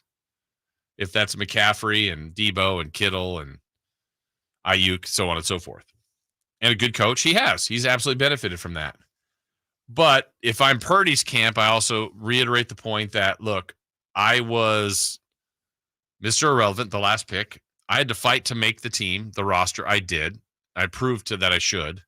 Then the beginning of 2022, when you're going to go with Jimmy G, or no, they were going to go with Trey Lance. Jimmy G's the backup, and then it's Purdy. Lance gets hurt. Jimmy G ultimately gets hurt, and now you have a winning franchise type team. I mean, you've got a team that can get to the Super Bowl, and you have to go to this untested quarterback, and what has he done? He's won. He's played at a better level than Lance did in his brief time, played at a better level than Jimmy G did in his years as a 49er. So it's just the way it works. I don't know that Jordan Love in 1 year deserved his contract, but that's the way it works. So he's in that same group. He's 4-1 in the playoffs. He's won very big games. Yes, he hasn't won the Super Bowl. Took the team to the NFC Championship and to the Super Bowl. And in those games, he was a big reason why they were good. He was good in the Super Bowl. Always could have been better. Everybody could have been better. The only thing that's better is if you're hoisting the trophy. I didn't care if he played terribly and they won the trophy. He was a Super Bowl winner. Well, he played pretty well. He didn't win the Super Bowl. He's still chasing that. So he's got the good cast. He has outperformed everyone's expectations by a long shot. And then now he's going to be coming up for an extension next year. So he should be a top of the market contract. And that's Trevor Lawrence. That's Jordan Love. That's Joe Burrow. He should be.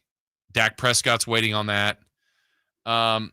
He may take a little bit of a deal to help pay for some of these other giant contracts this team and this organization has to keep the roster loaded to give him the best chance to win. I think that would be smart. But at the same time, he is going to be in that 55 million per year area. And that market could go up more. If he was to win a Super Bowl, it goes up. Let's picture both ends. Let's say he has a down year. With the exception of the 49ers thinking they're going in a different direction, if they're going to extend him, he's going to get a great contract. He just has to, even with a down year this year. Now, on the flip side, if he has a great year, and that means like he did last year with an MVP type year and leads the team to another Super Bowl appearance, and for his sake, if they won it, perfect time to be renegotiating, perfect time to max out and get a huge, huge contract. So he should be in that Lawrence, Burrow, Tua, Love, Stafford. I think that's the group that's kind of up there. This prediction from Bleacher Report says Purdy would sign, their prediction, a 5-year, $266 million extension at the start of next offseason. Yeah, I could see it. And for those that are doubting Brock Purdy, I've asked the question and I'll continue to ask it. What is he missing? What has Brock Purdy not done to think he believes that? Like, we had texters last week saying that he's keeping the Niners from winning. I disagree, but I want more than that. Like, what is it that you still want to see from Brock Purdy? And the only box at this point that he hasn't checked is winning the Super Bowl. Well, there's a lot of quarterbacks that haven't won a Super Bowl that are good, that have been paid well. I think Brock Purdy's a good quarterback. I guess I would like to see a larger sample size, because if he did have like a substantially down year, I think that would start to elevate the questions on, okay, wait, he had one great year. The back end of a season, he was good. But if he had a really bad year, and I don't even know what a bad year for Brock Purdy would be, but if he had that, then I think the questions would be there. But Chris, what have you seen from Purdy that you say, I don't know that he's the guy? I think he's shown it. And yeah. I think the thing that people look at is like, oh, he's the last pick in the draft. Yeah. Which is like, it doesn't matter at this point. Irrelevant. Like, I don't feel like how long did people hang on to that with Brady? That was more of a badge of honor. Like, how did he go sixth round and all the quarterbacks that won? Like, we moved on from that. It's more of part of the storytelling, but then he became legendary. I'm not saying Purdy's doing that, but who cares that he was the last pick of the draft? Yeah, I think it's a lot of, because we've been told, oh, these guys know everything. They're the smartest guys in the room. And how can every single one of them have not seen it? There must be something that's wrong with him. Yeah. So, I mean, Josh Rosen, who I thought was going to be a great pro and I missed on him from UCLA, was picked in the first round. He's basically been on like 6 teams. I don't even know if he's still trying or if he's done. Okay. So he probably got a longer leash to mess up on other teams, but he didn't work. Where Brock Purdy has worked. And, you know, I don't know how else to do it. This is the team he's on. There are people that say, well, they've got a great roster. Anybody could be awesome with the 49ers. I don't know that they would be there with Trey Lance. Maybe Maybe, but they are there with Brock Purdy. And Brock Purdy did some things that has made them better. And I think highly of Kyle Shanahan. And I think Kyle Shanahan and John Lynch are pretty good at their jobs. They have felt more than comfortable of making the decision to move on from Trey Lance, move on from Jimmy G to go with Brock Purdy. And so Brock Purdy, to me, when that time comes, will deserve the gargantuan contract that he's going to get. I think he's seemingly a good teammate, a hard worker, fits the bill, and will let the others shine. Like, I don't think he's afraid to say, look, I'm this successful because of the offensive line and Trent Williams and everyone else up there, because of the running game of Christian McCaffrey, because of the scheme of Kyle Shanahan, because of the skill of Kittle, Debo, Ayuk, Jennings, so on and so forth. In football, you need the team.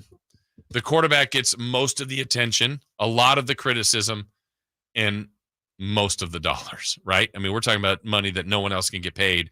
I mean, Tua, I think, became the top 5 paid player of all time, highest in franchise history until the next Dolphin great quarterback. And then Jordan Love has already jumped into the top 5 all time in paid contracts in the NFL. Purdy will probably be up there, and Mahomes is up there already, but the next time he's available, that'll happen, and he deserves it. That's the spot the 49ers are in. That's the spot that I would say Brock Purdy has earned. And in his year and a half plus as a starting quarterback, he's been really good. He wins. He has good stats. He's led them from behind. I mean, I think about last year, the test that team had when they were down 17 points in the NFC Championship game to Detroit. Let me look at Purdy's final numbers in that game. 20 of 31, 267, threw a touchdown. In the Green Bay game, threw a touchdown, threw for 252 in the Super Bowl, touchdown with no interceptions, threw 255. He's had a really good season and career. Postseason, 3 touchdowns, 1 interception. Regular season career, 44 touchdowns, 15 interceptions. He's been good. And the find that the 49ers have had, and now they've benefited from that as him at a more beneficial salary for the last 2 years for this organization, and this year as well, has allowed them to acquire McCaffrey, to keep Trent Williams, to pay these guys substantial dollars while their quarterback is yet to make the big time money. But that's coming. That's coming. And at that point, you'll figure out what expense that will mean to the team. All right, still to come, more to get to, including what to watch this date in sports history, crosstalk with Styles and Watkins, much more straight ahead on the Monday edition of the Carmichael Dave Show with Jason Ross right here on Sacktown Sports. Our first year as the radio home of the San Francisco 49ers is one we will never forget. Going deep down the sideline for Ayuk. He's got it, and he's gone. 10, 5, touchdown! San Francisco! Ayuk is on fire! Congratulations to the 49ers on a terrific year. And thank you for so many wonderful memories.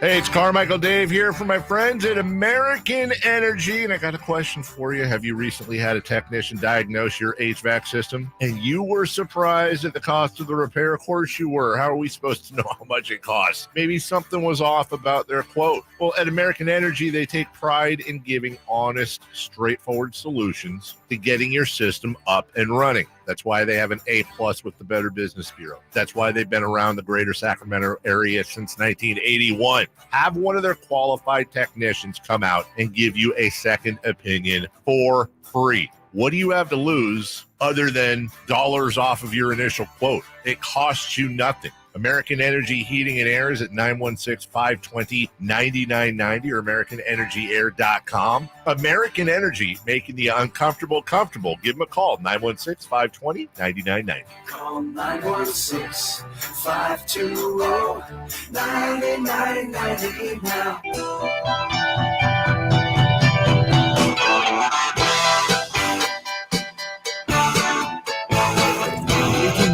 With the best in local sports. Just make it interesting, you know? It's the Carmichael Dave Show with Jason Ross on Sacktown Sports.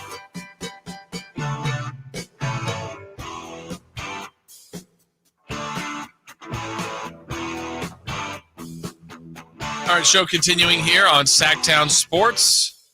Jason Ross, Christopher Laud. I don't know if I saw this story yesterday.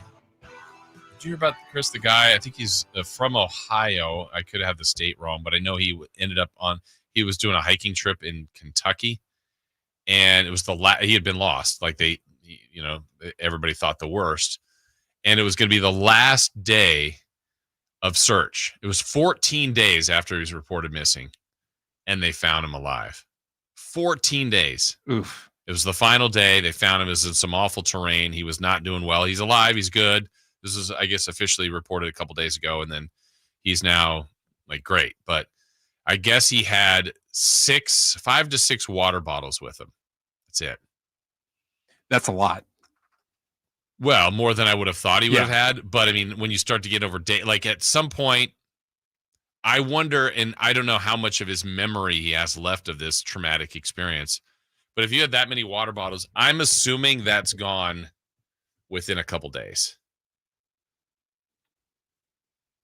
Unless you feel like, I mean, I don't know what his situation was, but are you trying to then at some point, I've got to save as much of it, just take just enough to quench my thirst, to feel like I've got something going in? I don't know. See, I'd be dumb because I'd be like that scene from Three Amigos. Just pouring the water all over myself. Gotta cool off. That would be horrific. Horrific in so many ways. That's why I don't go into the woods. Not by myself. I mean, there are people. No, even if there's people with me, I'm see you guys later. You've never done that, or rarely done that? When was the last time you went, quote unquote, camping? Probably 8th grade. Really? Yeah. Because of a fear of something like this? No, I just didn't like it. It was with my family, and then 1 year, my cousin who's the same age as me. No, it's probably 14 or 15, is one of my cousins didn't go. And I'm like, hey, why isn't Lizzie here? And they're like, oh, she didn't want to come. And I'm like, that was a decision? I had a choice? I had an option? Where's my out? And that was the last time I ever went camping. So if we did a show camping trip, you'd be against that? I would be like hey, I'll come and meet you guys out there, and then on a day hike or something. And then once it gets to nighttime, I'm going to take off and get into a bed. So is it you don't want to do it? I don't know, don't want to get stuck. Nobody wants to get stuck. Are you for fear of the animals? I just hate, it's just gross out there, and there's no shower, and you just have to be gross all day. Well, you don't have to be gross all day. You have to be gross all day. Okay, so did you shower this morning? Yes. No, I didn't. Okay. I showered last night. All right. Okay, that's fine. But I mean, you might go the day without a shower. A day, right? Are you gross? You're not gross right now? It's very rare. No, I'm just saying, but right now, I'm at about 2 showers a day. Okay, but that's fine. But even if you showered last night, but if you don't shower again until tonight, you're not gross right now? I know you're not outside. It depends on what I'm doing. Yeah. If I'm going someplace, I'm going to take a shower. Yeah. But if it does depend on what your physical activity is outside, but it doesn't mean you're rolling in mud or something like that. You could just be. Every time you walk, just dirt is getting up. And wow. So what has a better chance of happening? You going camping / hiking, fishing trip, river rafting, or me spending some time in a museum? We need to find Dave's thing that he doesn't like to do. Isn't that everything? For Dave? Going everywhere. Yeah, he would probably pick the museum over camping, I think. I think he would pick camping over a museum. Really? Yeah. Well, I don't think so. Are you going to ask him? Yeah, I'll ask him. I think he would pick. So how are you going to word that text? If you had to choose between what? If you had to choose between going to a museum or camping, okay, which would you pick? I think he's going to say camping. I think he's going to say the museum. I don't know if it depends on which museum, but now we found a couple of things that we don't like. And you would prefer going to the museum easily, but for me, it'd be camping. Out and about, nature, be with one. Certainly if it's on the beach, I'm in. Anything beach and sun related. Camping, hiking, fishing, I like all that. Rafting, I like that, but that's more the water. Anything water related for me. Okay, want your review because I don't want you to say that there's some sort of funny business. If you had to choose between going camping or going to a museum, what would you pick? Fair text. I think there doesn't need to be much more context than that. Knowing Dave, he'll ask for context, but we'll see what his answer is. I think he's going to pick the museum. See, maybe I would go glamping. I've never gone glamping before. See that, like, so I did some RVing. Like that's different because you're in a vehicle. You've got a shower. You're, I don't know if I would call it roughing it because the RVs are nice, but like you're out and about and you're like that felt like glamping to me. See, I would take the RV going to Yellowstone and seeing the Yellowstone stuff. Yeah. Over going to Yellowstone and like camping overnight there. I would too. Of those choices, I would prefer the RV because you got food, you're inside. If there's bugs, critters, animals, whatever, to me, you're safer, but I don't mind the camping part. But since 8th grade, that's the last time. No, I think I was like 14, 15. Okay. Was that sophomore year? Let's see if people are weighing in on their thoughts on that. But yeah, to me, let me see, where are we getting here? Would you see part of the glamping thing, like the RV? You could have again, part of this is to get unplugged and disconnected from things, but you can have TV. No, I want my Wi-Fi. I want TV. You gotta have all that. I gotta have it all. Gotta be able to play my games or whatever, see my social media feed, all that kind of stuff.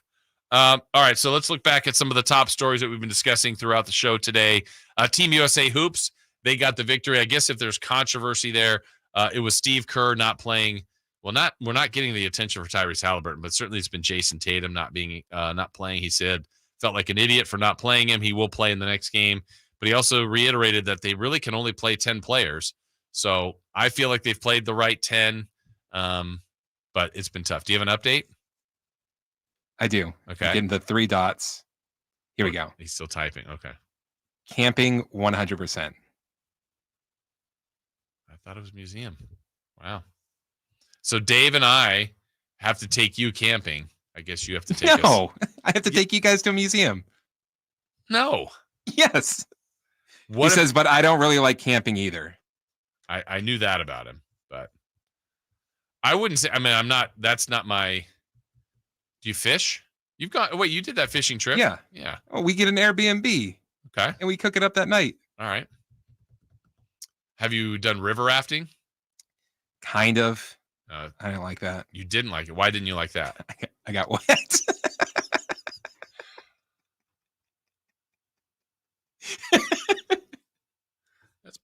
That's part of it. I know. My shoes are all wet. I'm like, this is gross. Michael would rather do the museum. You got wet. What did you expect? Part of the I didn't want to do it. How about it wasn't even like river rafting. There was we were like on like a boat and they took us down the river a little bit and there's like kind of a little bit of a rapid, but it wasn't even like really rapids. Okay. Would you ever do a float? Like you just get out of the boat. If you're in a life vest, you could just see. I've got some people that work with I wouldn't do it here. Yeah. Because I know people that work for water resources and they're like, do not get in the river. Not because of the quality of the water, yes. Not because of the safety per se. Yes, because of the quality of the water. I believe that. I've been on several river rafting trips. Some of the most fun is when you jump out of the boat and you just I'm going down rapids. I'm like, when the water's moving, you got a little pace to it. You're just like, I'm just floating down. It's fun. Yeah. Not for you? No, because then I'm thinking like I'm going to get caught on like a twig or something like that. I'm stuck under a rock. My foot is stuck. Yeah.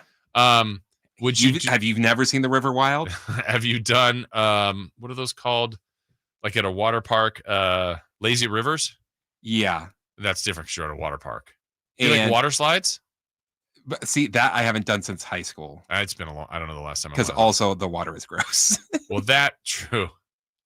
Like if you ever talk to somebody that's worked at one of those places and they say like, oh, this one time this happened, this one time this happened. Yeah. Like, I don't ever think about that. I think about the fun of going down the water slides, but yeah, it's been a long time for me on that. All right. We'll see if we can expand our horizons. Other things we've been monitoring, the Olympics. I was telling you I was watching Team USA in volleyball. China took the first 2 sets. Team USA won set 3, so they're still alive. I like volleyball. Volleyball's a good watch, either beach or indoor. Good pace, good intensity, incredible athletes. I was watching beach the other day. It was men's beach, and I want to say it was a team from Cuba. And they don't look like it because everybody looks like the same size, but the one guy was 6'6", the other guy was 6'9". And these guys are just flying all over the beach. Who's the basketball player? That's Chase Budinger? Oh, yeah. Yeah. I haven't seen him play yet. I don't know if it started. Has it happened for him? But I did see a men's Team USA on the beach, but it wasn't his team play the other day. So that's a cool story. That I like to watch for sure, too. I'm more of a fan of the indoor volleyball because I like the fakes on the spikes. Oh, yeah, when they're setting one and one comes through on the flyby. And just they have pretty good rallies, too. That's pretty intense level sport, that's for sure. All right, break time for us. When we return, we got what to watch today. More Olympic talks as well. And this day in sports history, we'll get you caught up on all those things and more before we get you to crosstalk with Styles and Watkins. All coming up here on Sacktown Sports. Trying to find out where to catch your favorite team's games? Are you a fan of the Kings, Niners, and the NFL? Well, Sacktown Sports has you covered. Touchdown! San Francisco! It's all on his shoulders. Cox rocks. He fires for the win. He's got the triple. Catch all your Kings, Niners, and NFL games all year long on Sacktown Sports and SacktownSports.com. I'm Ken Korak with your Green and Gold Report, brought to you by Xfinity Mobile. Connect to the most reliable 5G network nationwide. Blaze lefty Hogan Harris spent the first 5 seasons in the organization dealing with injuries and threw less than 200 innings during that time, but now his promise is coming to fruition. In the first game of the Astros series at home, Harris, making his 9th start this year, blanked the Astros over 6 2/3 and lowered his ERA down to 2.98. Want to save on some of the biggest names in streaming on the network made for streaming? Now through September 21st, get 150 megabit Xfinity internet for 12 months with a 1-year contract. And for just $15 a month, add the new Stream Saver that includes Peacock, Apple TV Plus, and Netflix for just $35 a month. Switch at Xfinity.com today. Restrictions apply. Requires paperless billing and auto pay with stored bank account. Equipment taxes and fees extra. After promo, regular internet rates apply. Currently $54 a month. Actual speeds vary. Stream Saver requires Xfinity internet or TV and price subject to change. Celebrate Sacramento Rivercats baseball during our 25th anniversary season. Pick your favorite weekly promotion, giveaway game, or theme night, and join the fun at Sutter Health Park. Stick around post-game every Friday and Saturday night as we light up the sky with the brightest fireworks in town. For a full promotion schedule and to buy tickets, visit rivercats.com. We'll see you there.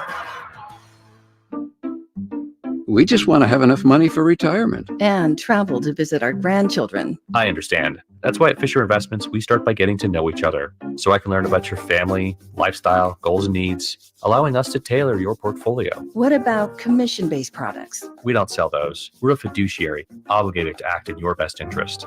So how do your management fees work? We have a simple management fee based on the value of your portfolio. So we do better when you do better. We appreciate that kind of transparency. We also check in with you regularly to keep you up to date on the markets and your portfolio. Well, what other services do you offer? As a client, you have access to resources on investing, financial planning, estate planning, Social Security, Medicare, and more. Wow, sounds like Fisher Investments has everything we need. At Fisher Investments, we're clearly different. Learn more at FisherInvestments.com. Investing in securities involves the risk of loss. It's better over here. If you're 55 and up, T-Mobile has an exclusive rate plan just for you. Right now, get 2 lines of talk, text, and data for just $30 a line. That's a 45% savings versus Verizon and AT&T. Plus, you can get one of the latest 5G phones free when you add a line. That's right, a free 5G phone. Experience all this and more on America's largest 5G network. So why wait? At T-Mobile, customers 55 and up can get 2 lines of talk, text, and data for only $30 a line. Just go to T-Mobile.com/choice55 or visit your local store to make the switch. With AutoPay using debit or bank account plus taxes and fees, 45% off 2 lines versus AT&T Starter and Verizon Welcome. Plan benefits vary. Free phones up to $300 off with 24 monthly bill credits and qualifying new line for well-qualified customers plus tax and $35 device connection charge. Contact us before canceling entire account to continue remaining bill credits. Bill credits end if you pay off device early. See details at T-Mobile.com.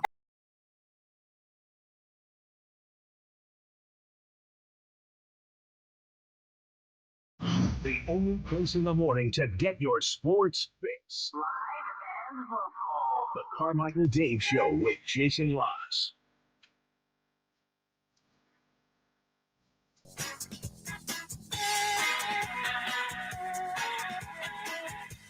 All right, we got people questioning our last segment there, talking a little bit about fishing or camping / outdoor trip versus historical museum visit, something like that. That's why I don't like period piece movies either. Because it's just like a movie museum. Yeah, I'm like, no thanks. Period piece. That would always be my line. I like when I used to go to the theaters all the time. I always felt like with about 90% accuracy, about give or take, plus or minus on my unofficial poll, Chris, I could tell within 3 seconds whether or not I wanted to see a movie with the trailer. I agree. Because sometimes the way it starts, the song, whatever the first thing I see, I'm like, and I would go like, nope, or a thumbs up, thumbs down, and I would be pretty good. And then the ones that get you is like, it starts one way, I go, oh, okay, they flipped it on me. It's a spoof or a comedy, like in a world, and then they're doing something really serious. And I'm like, nope, not interested in this movie. And then I'm like, oh, wait, they're trying to make this funny. It's a spoof. Okay, maybe I'm back in. But usually I was pretty good on that. You could do the same? I try not to see trailers now. Yeah, I don't know. Well, I mean, it's been a while since it used to be a regular in the theater. It just hasn't happened that much. But I'm trying to think. But you don't like? I love going to the movies to see like the trailers. I love that. See, like I went and saw. I try and time it out. So you'll go like right before, I would say tip off, right before they start. Yeah. Okay. So like I went and saw Maxine, and I was like, I made sure I'm like, I'll get there like 15 minutes after the showtime starts. There was like 10 to 15 minutes of trailers before the movie. That. And I'm like, come on, guys. Like, are you showing every movie? So you don't want to see any of those? I don't want to see a spoiler. Like if you could go into a movie, like if you could go into a movie with like having no knowledge of like any of the visuals. You just want to see it because you've got enough, but you don't need to know any lines or things. Like when I went and saw Long Legs, like the trip of it is like seeing Nicolas Cage, like how he looks is so insane and how he acts is crazy. Like I was able to stay away from all of the trailers. So I went in there like not really knowing what it was about. My friend who I went and saw it with didn't even know Nicolas Cage was in the movie. Yeah. Well, the hard part now is like we'll end up trying to like, hey, let's find a movie. And my wife and I will like, let's find something. And like, if it's Netflix and okay, look at like the top 10 or something, maybe I don't even know about, or it's a Netflix original. And then you see the write up, you're like, let's watch the trailer. And then you watch the trailer, like, oh, okay. But then when you watch the movie, you're like, yeah, I think that was everything good was in the trailer. Yeah, and that's the part I don't like. Especially like Deadpool versus or Deadpool and Wolverine. Like I don't have to see the trailer because it's something I do want to watch. Yeah, and you know enough. You're like, okay, I have a rough idea of what it's going to be without knowing what it's going to be, and then you watch it. Like, okay. When a John Wick movie is about to come out, I will leave the movie theater if the John Wick trailer comes up. Wow, that's interesting. Because you just don't want. Is there another one coming? Is there 5 coming? There's a spin-off coming, which I think is called The Ballerina. Okay. And I want to say that there's going to be a 5th one coming out. He basically said he wants to do them until he can't do them anymore. Oh, good for him. And he still can, I would think. Damn, they look good too. Someone asked, you got wet, but you're okay with fishing. Make it make sense. No, because I'm on a big boat, like not a raft. Yeah. Like I'm on a... And did you get wet fishing? No. Not much. And if you're on a big boat, you don't have to. I mean, you can, but... Yeah, like I'm in the one where they've got like bathrooms and stuff on. Oh, wow. You're on a yacht. Or a bathroom. Yeah. That's a yacht. Someone else suggesting we should really try to get everyone who tunes into the show together. Dave's idea of like a breakfast spread of some sort would be awesome. I'd like to meet you all in person. Yeah, maybe someday. Maybe someday. Don't meet your heroes. Maybe someday. Oh, were there heroes or were they our heroes? Well, I obviously am the hero of the group. Yeah, that's true. Because it does work both ways. Like if we meet someone and I'm like, oh wow, I have a different impression of what I think some of our regulars, texters and listeners and so on and so forth look like. All right, what to watch today? I would say more Olympics. As far as baseball goes, both the Giants and A's are off today. Checking out Team USA in the 4th set of volleyball. They're now trailing China 12-9, so they better get going there. Otherwise, they will lose that match. But a lot of Olympics in action today. Certainly check that out. I know Team USA is off for basketball, but we will continue to monitor them. The women get going. They're the heavy favorites to win there. On this date in sports history, July 29th, 1988. This one was an interesting nugget that I found.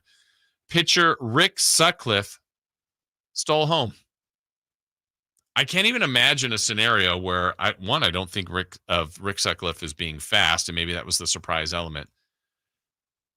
But you have a sign to have your pitcher steal home. Stealing home is pretty rare in general, but to have a pitcher do it, I think the last one wasn't that long before that. It was in 84. I think it was Pascual Perez I saw.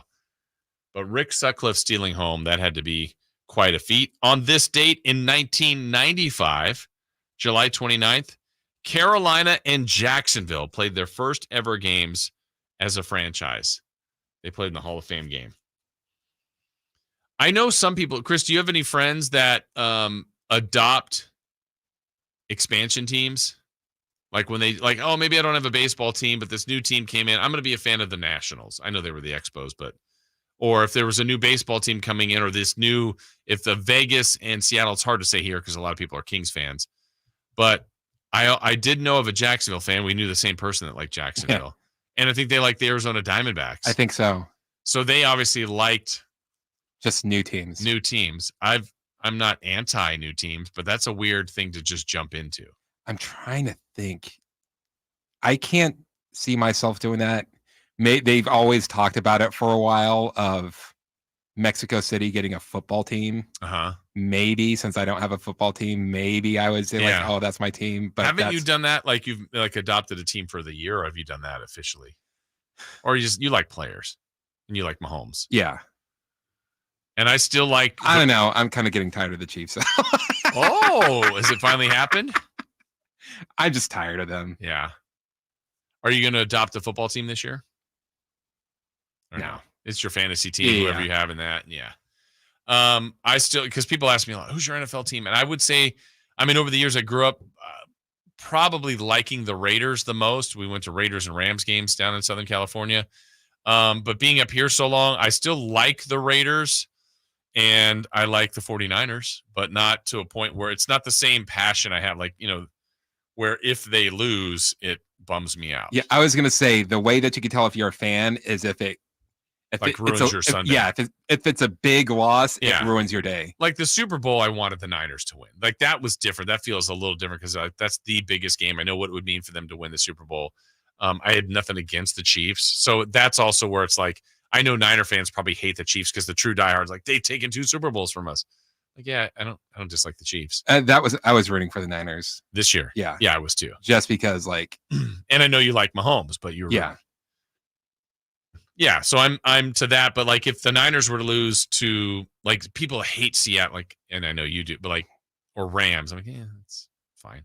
Like, I want the Niners to win those games, but I don't have that same level of passion. I guess I would be considered a Niner fan because I hate the Seahawks, don't like LA. Yeah. I guess the Cardinals are like, whatever. Yeah, nobody thinks about the Cardinals. But I my family connection to the Saints. I've liked the Saints, but like not to the point where like when they were in the Super Bowl, I wanted them to win the Super Bowl, and they did. But every other week, it's like I don't have to watch the Saint games. But also, I would feel bad at the same time. Yeah, because if the Niners won, I'd be like, oh, that's good. But like if I'm cheering for them to win, I would feel like, dude, you haven't cared about them the entire time. Yeah. But I that part's never bothered me if there's bandwagon fans. That's all right. But I do. There's certain people I think of when their teams win the championship. I'm like, oh, I'm really happy for them because I know they've been a fan for X amount of years. It's like this World Series was for them. That's cool. Like the first time when the Warriors won it. The first time was like, that's awesome. Then they won again and again. I'm like, all right, I'm done with them. And then it was just, guys, just shut up. Yeah, it's too many. But Patriots got that way. I have no connection to the Patriots. Not really. But I like, no. Anybody but the Patriots, just because they had won too much. Also on this date in sports history, July 29th, 1996, Dodgers manager Tommy Lasorda retired. In the middle of the season? Yeah, that threw me off. But that was the list. He one of the greatest moments in station history. Yes. But that was a different, like, I felt like him, Earl Weaver, like there was a time where like they were just Billy Martin, just characters, like huge, larger than life personalities. And I don't know, like a lot of times now it's like, who's the manager of the Tigers? Felt like they would do that when the teams were bad, to where it was an excuse to go watch the team. Yeah, it's like, what am I going to watch the manager for? I don't know. He'll make an appearance and he'll do something. We'll know about them because of him at some point. So those are things to watch. That's this date in sports history. Final segment coming up. We'll have the guys in for a little crosstalk with Styles and Watkins, and celebrity birthdays today, all brought to you by our friends at Crumble Cookies. Birthdays are meant to be spent with family and friends, and nothing brings family and friends together quite like Crumble Cookies. That is next in our final segment here on Sacktown Sports. On the move? Got somewhere to be? Take Sacramento Kings basketball with you. The Sacktown Sports app will let you stay connected to your passion. Never miss a moment of Sacramento Kings basketball with the Sacktown Sports app. There was always a crowd gathered around our dining table when I was growing up. Hi, I'm Frank LaRosa with a word about Naturewood Home Furnishings. Everyone was welcome at my mother's table, so holidays, birthdays, and celebrations always included family and friends. I used to think I was the most popular kid in the neighborhood until I realized that my friends were really there for my mother's incredible cooking. Years later, when I bought my own dining table from Naturewood, I made sure it was large enough to make friends feel welcome. And right now, during Naturewood Home Furnishings Dine in Style sale, you have an opportunity to find the perfect dining room furniture to help you create your own treasured memories. Choose from casual to formal or anything in between. Visit Naturewood Home Furnishings during the Dine in Style sale off Highway 50 at Hazel. Look for the water wheel. Every business faces challenges, but complicated, expensive, and uncertain shipping shouldn't be one of them. With USPS Ground Advantage from the United States Postal Service, you can avoid all the noise. No more unexpected surcharges, hidden fees, or complex rate structures. It's just easy, cost-effective, and dependable shipping. Tune your business's frequency to success and turn shipping to your advantage. Learn how at USPS.com/advantage. USPS Ground Advantage. Simple, affordable, reliable. At Lowe's, save big every day.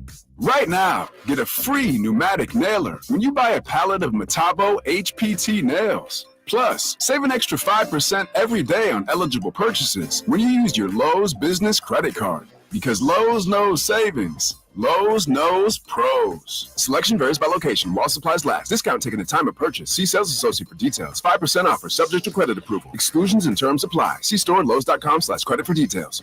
Sacramento, Dirks Bentley's coming to town. What was I thinking? I'm getting drunk. Saturday, September 28th at Hart Health Park at Cal Expo for Country in the Park 2. And he's bringing some friends. Farmerly,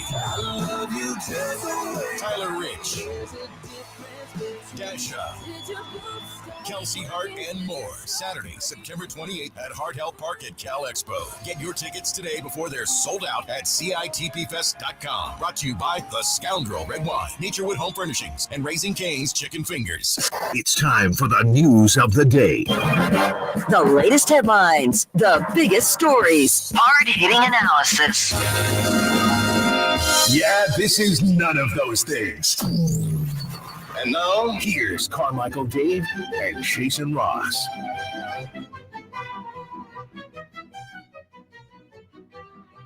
It's that time for a little crosstalk with Styles and Watkins. We've got Chris Watkins in studio. I'm sure Alan is on his way. Yes, confirmed. He's here. He's in the building. Yeah, I think I just. Okay. What's going on, Chris? Not much. Just like everybody else, enjoying this Olympic season, and yeah, just enjoying. As a former high school volleyball player, are you watching volleyball?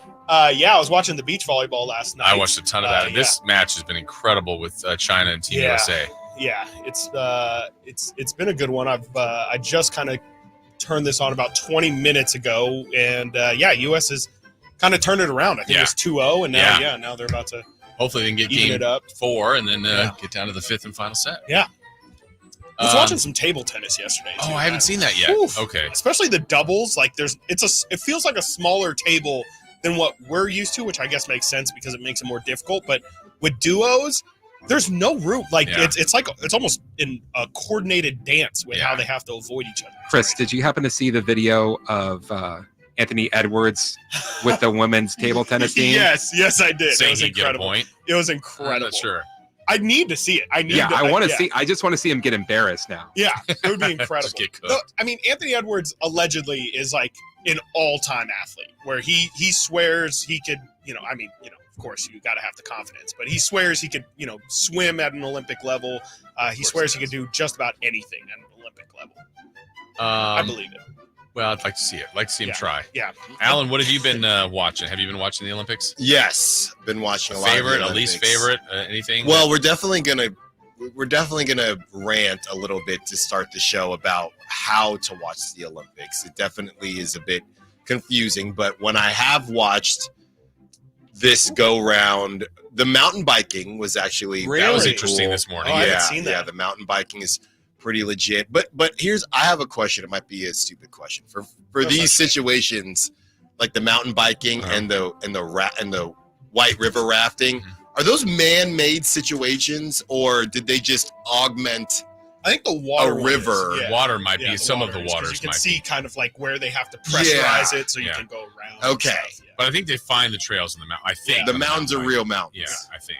Yeah, right. I mean, they have to make. I mean, obviously, there's not a sand volleyball court right next to the Eiffel Tower and stuff. And it's nuts. I was gonna say, and we're gonna talk about this too at the top of the show, but what do you guys think about?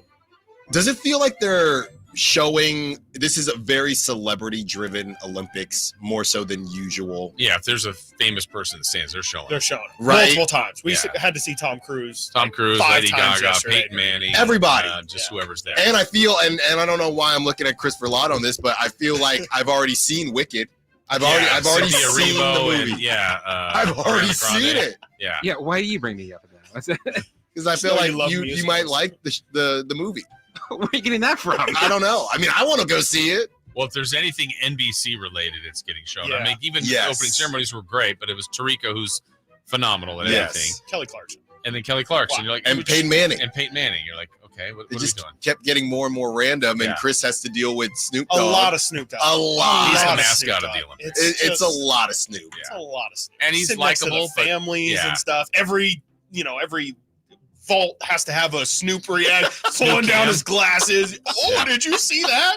And then we got a lot of the lowered glasses. And then randomly they went to Tahiti for the surfing, and it's Colin Jost. Yeah, and I'm like, okay, I didn't see that. You haven't seen that? No. Yeah, he's got a good gig out there, and he's seemingly kind of like by himself, and he's being funny, but he's just out there in Tahiti. I will say Snoop Dogg doing the play-by-play for badminton is must-watch. Oh, I haven't heard that. They took Coze's job. Huh? I heard that. Yeah, Coze was great yesterday. Yeah. Team Coze might want to watch his back. Watch his back. So Team USA has won in volleyball 2-2, so they go to fifth set. I wonder if these are shortened. The fifth set might be shorter. I don't know. Interesting. But yeah, the one I was telling Chris this earlier, Christopher Lott. I watched fencing yesterday, and I don't like. Yeah. I've never really watched rugby. I watched a lot of it. Now I feel like I get it. I obviously like you. Yeah. First one to poke, right? I guess, but I don't know what's going on. No idea. And I didn't stick on that one long. I was like, oh, fencing. Okay, let me watch. It's not a great watch either. I mean, to your point, it's like, like rugby was entertaining. I was like, okay. I saw a highlight of that. I saw the women's rugby. Oh my goodness. What's her name again, Chris? I've said it like 3 times. I think it's Alana Mayer. Oh my God. She's might be a superstar. She's after this. just incredible. A tank. Try to tackle her. Good luck. Yeah. My goodness. I think they just lost to France this morning. Really? Yeah. The rest of the team must not be good. Yeah. Because she's unreal. Just give her the ball. Get out of the way. Yeah. Gymnastics, swimming. I mean, all the regulars are. Yeah. Did you see that dive yesterday? The dude hit like a back flop. Essentially. Oh, that's from a while ago. It's old, and then it repopulated. That was fake, really bad. Yeah. Real quick, and this might, again, I'm just, I'm very honest, because I ask questions that other people are too afraid to ask. That's what I would say. This is nowhere. Is it, and I'm looking at Christopher Lott because he's the soccer guy. Winning in soccer for the Olympics, does it go World Cup? Yes. Olympics then Euro or Euro Does then the Olympics? MLS Cup mean more than the Olympics? Yeah. Okay, well, first off, the Olympics for the men's means way more for the women. Yeah. I would say it goes Olympics then World Cup because the World Cup is newer. Okay. And then I would say for men it's World Cup, other over like Continental Trophy. Sure. Because the men's Olympic teams are all under 23s. Okay, good to know. There you go. I think I know on Friday you were in an earlier segment, Chris. So I don't know if I asked you, Alan. We said if you had 4 years to train for one of these events, what do you think you'd have the best chance? I'm giving Alan the rings to compete on. Give Alan the rings. I don't even these rings. I mean, yeah. I did someone say? Did you say ping pong? Did someone say ping pong? Breakdance. It would not be break shooting, like archery or shooting, because if you start going to speed, size, agility, like endurance, like I mean, we'd all improve if we took 4 years to work on any of these. But I'm talking about like somewhat competitive. I think right. archery. Because you're not really going against anybody. You're going against yourself. Yeah. So I would say archery, or you know what, I could power walk a little bit. Oh, did we hear it's really bad on the hips? It looks like it's bad on the hips. Well, I think like the what do you mean no way? I don't think. I think like the. Wait, I think like the shortest one is like 50 kilometers. Yeah, but he's training. I'm training. How long is that? Yeah, 50. Isn't that like close to like 20 miles? Did you see the baseball 5? Did you see that? No, what's that? It's this enclosed baseball diamond, but it's only an infield, and you toss the ball up with your hand and hit it, and the other team fields it. It's very This random. is happening? It's an Olympic sport. No, I didn't see that. Yeah. I haven't seen it on, but Chris and I were on the Olympic website. That's baseball weird. 5. Okay. Well, that one, I mean, but it's I'm your not bare counting hand? those. Yeah. Because those, obviously, I would be able to medal in anything. Baseball or obviously related. So I'm not doing those. Okay. To keep it fair. Oh, that's fair of you. Very fair. We could do the Sacktown Sports Olympics, see how we fare. Oh, we should. We should. We definitely I can't even get you guys on the golf course, so I don't know how we're going to do Olympics. They do have golf. They have tennis. I saw some local golf yesterday. Yeah. I saw some boxing yesterday. I'm going to be honest. It was bad. You know what? I saw it. And maybe this is my ignorance. When did they take the headgear off? Yeah, I don't know. They need to put it back on. I didn't see that before. That was not good. Yeah. Not good boxing? No. Oh. Good. Yeah, I wasn't on that very long. It was giving, well, actually what boxing is right now, the celebrities. It looked like Jake Paul's first match. Wow. Yeah. Equestrian was on for a little bit. Watched that. I'm like, I like the horse trotting when they kind of dance. And they go in the one where they have to jump over everything and they jump in the water. Mm-hmm. Yeah. No, is that steeplechase? No, or is that's the in actual track. Yeah, right. Yeah, that's a people. Yes, the actual people. I could do steeplechase. I mean, yeah, I could do it, but like competitively, come on. Yeah. How high? You got those hurdles. They're kind of high. Yeah. Well, it's like I feel like we've played a lot of these things, but then like I was talking about the beach volleyball.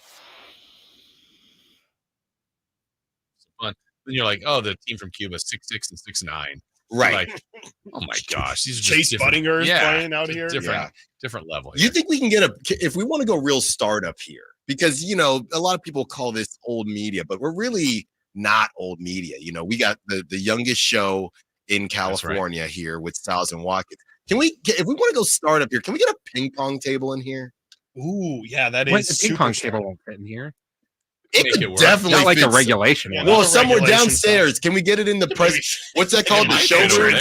What's that called? The showroom, the presentation room, the soundstage. Yeah, the soundstage. Can we get it down there? Yeah, probably. That's where we're definitely fit. During breaks, just rip some ping pong. You're gonna run downstairs. Yeah.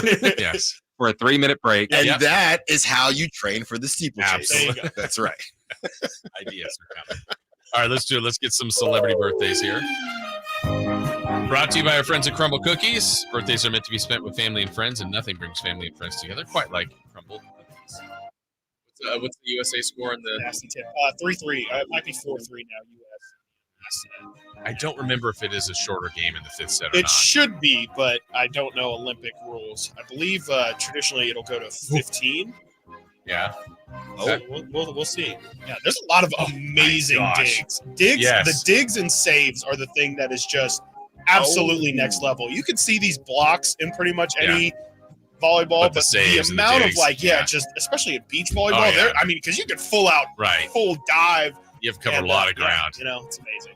Okay, happy birthday today, guys. Or no, let's start with movies today. Okay. Or shows. Jim Carrey and The Mask came out on this date. Love that movie. In what year? Smoking. Didn't they try to do a Mask too?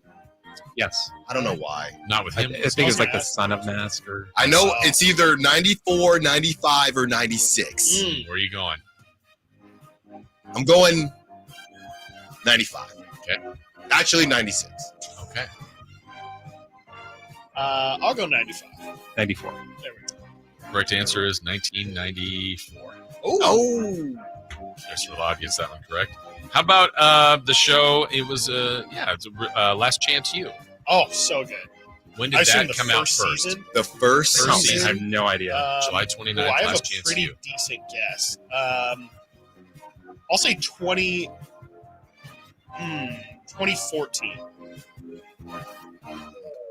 You might be on something, but I'm gonna say I'm just gonna say 2013. 2012. You guys had to go the other way. 2016. Oh, 16. Really? Oh, happy birthday today to Dak Prescott. Oh, Dakota. A lot of Dak. Top 10. Is he your top 10? Is he in your top 10?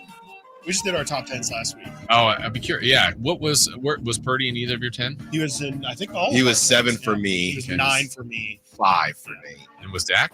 Dak was 6 for me. Dak was 10. Nice. Okay, so good. Dak, he's been around a while, man. He's 30. It's a good guess. I'll say 29. 31. We have a correct answer. Christopher Law, 31. Chris killed Last one. I guess we're out of time here. Scott Farrell. Farrell on the bench. Oh, wow. Bench. Farrell on the bench. How old's Farrell? I saw him out in Vegas. 62. He's about 67. 64. We're reading the wrong decade. Yeah, probably. 59. Well, that's what happens when you've talked like this for 25 years. Probably more. Well, on the bench. You can do that for 4 hours? Yeah. That's right. Get him some water. Yes. Yeah. Styles and Watkins coming your way next, right here on Second. Did you miss any part of our live local shows? Don't worry, you never have to miss them again.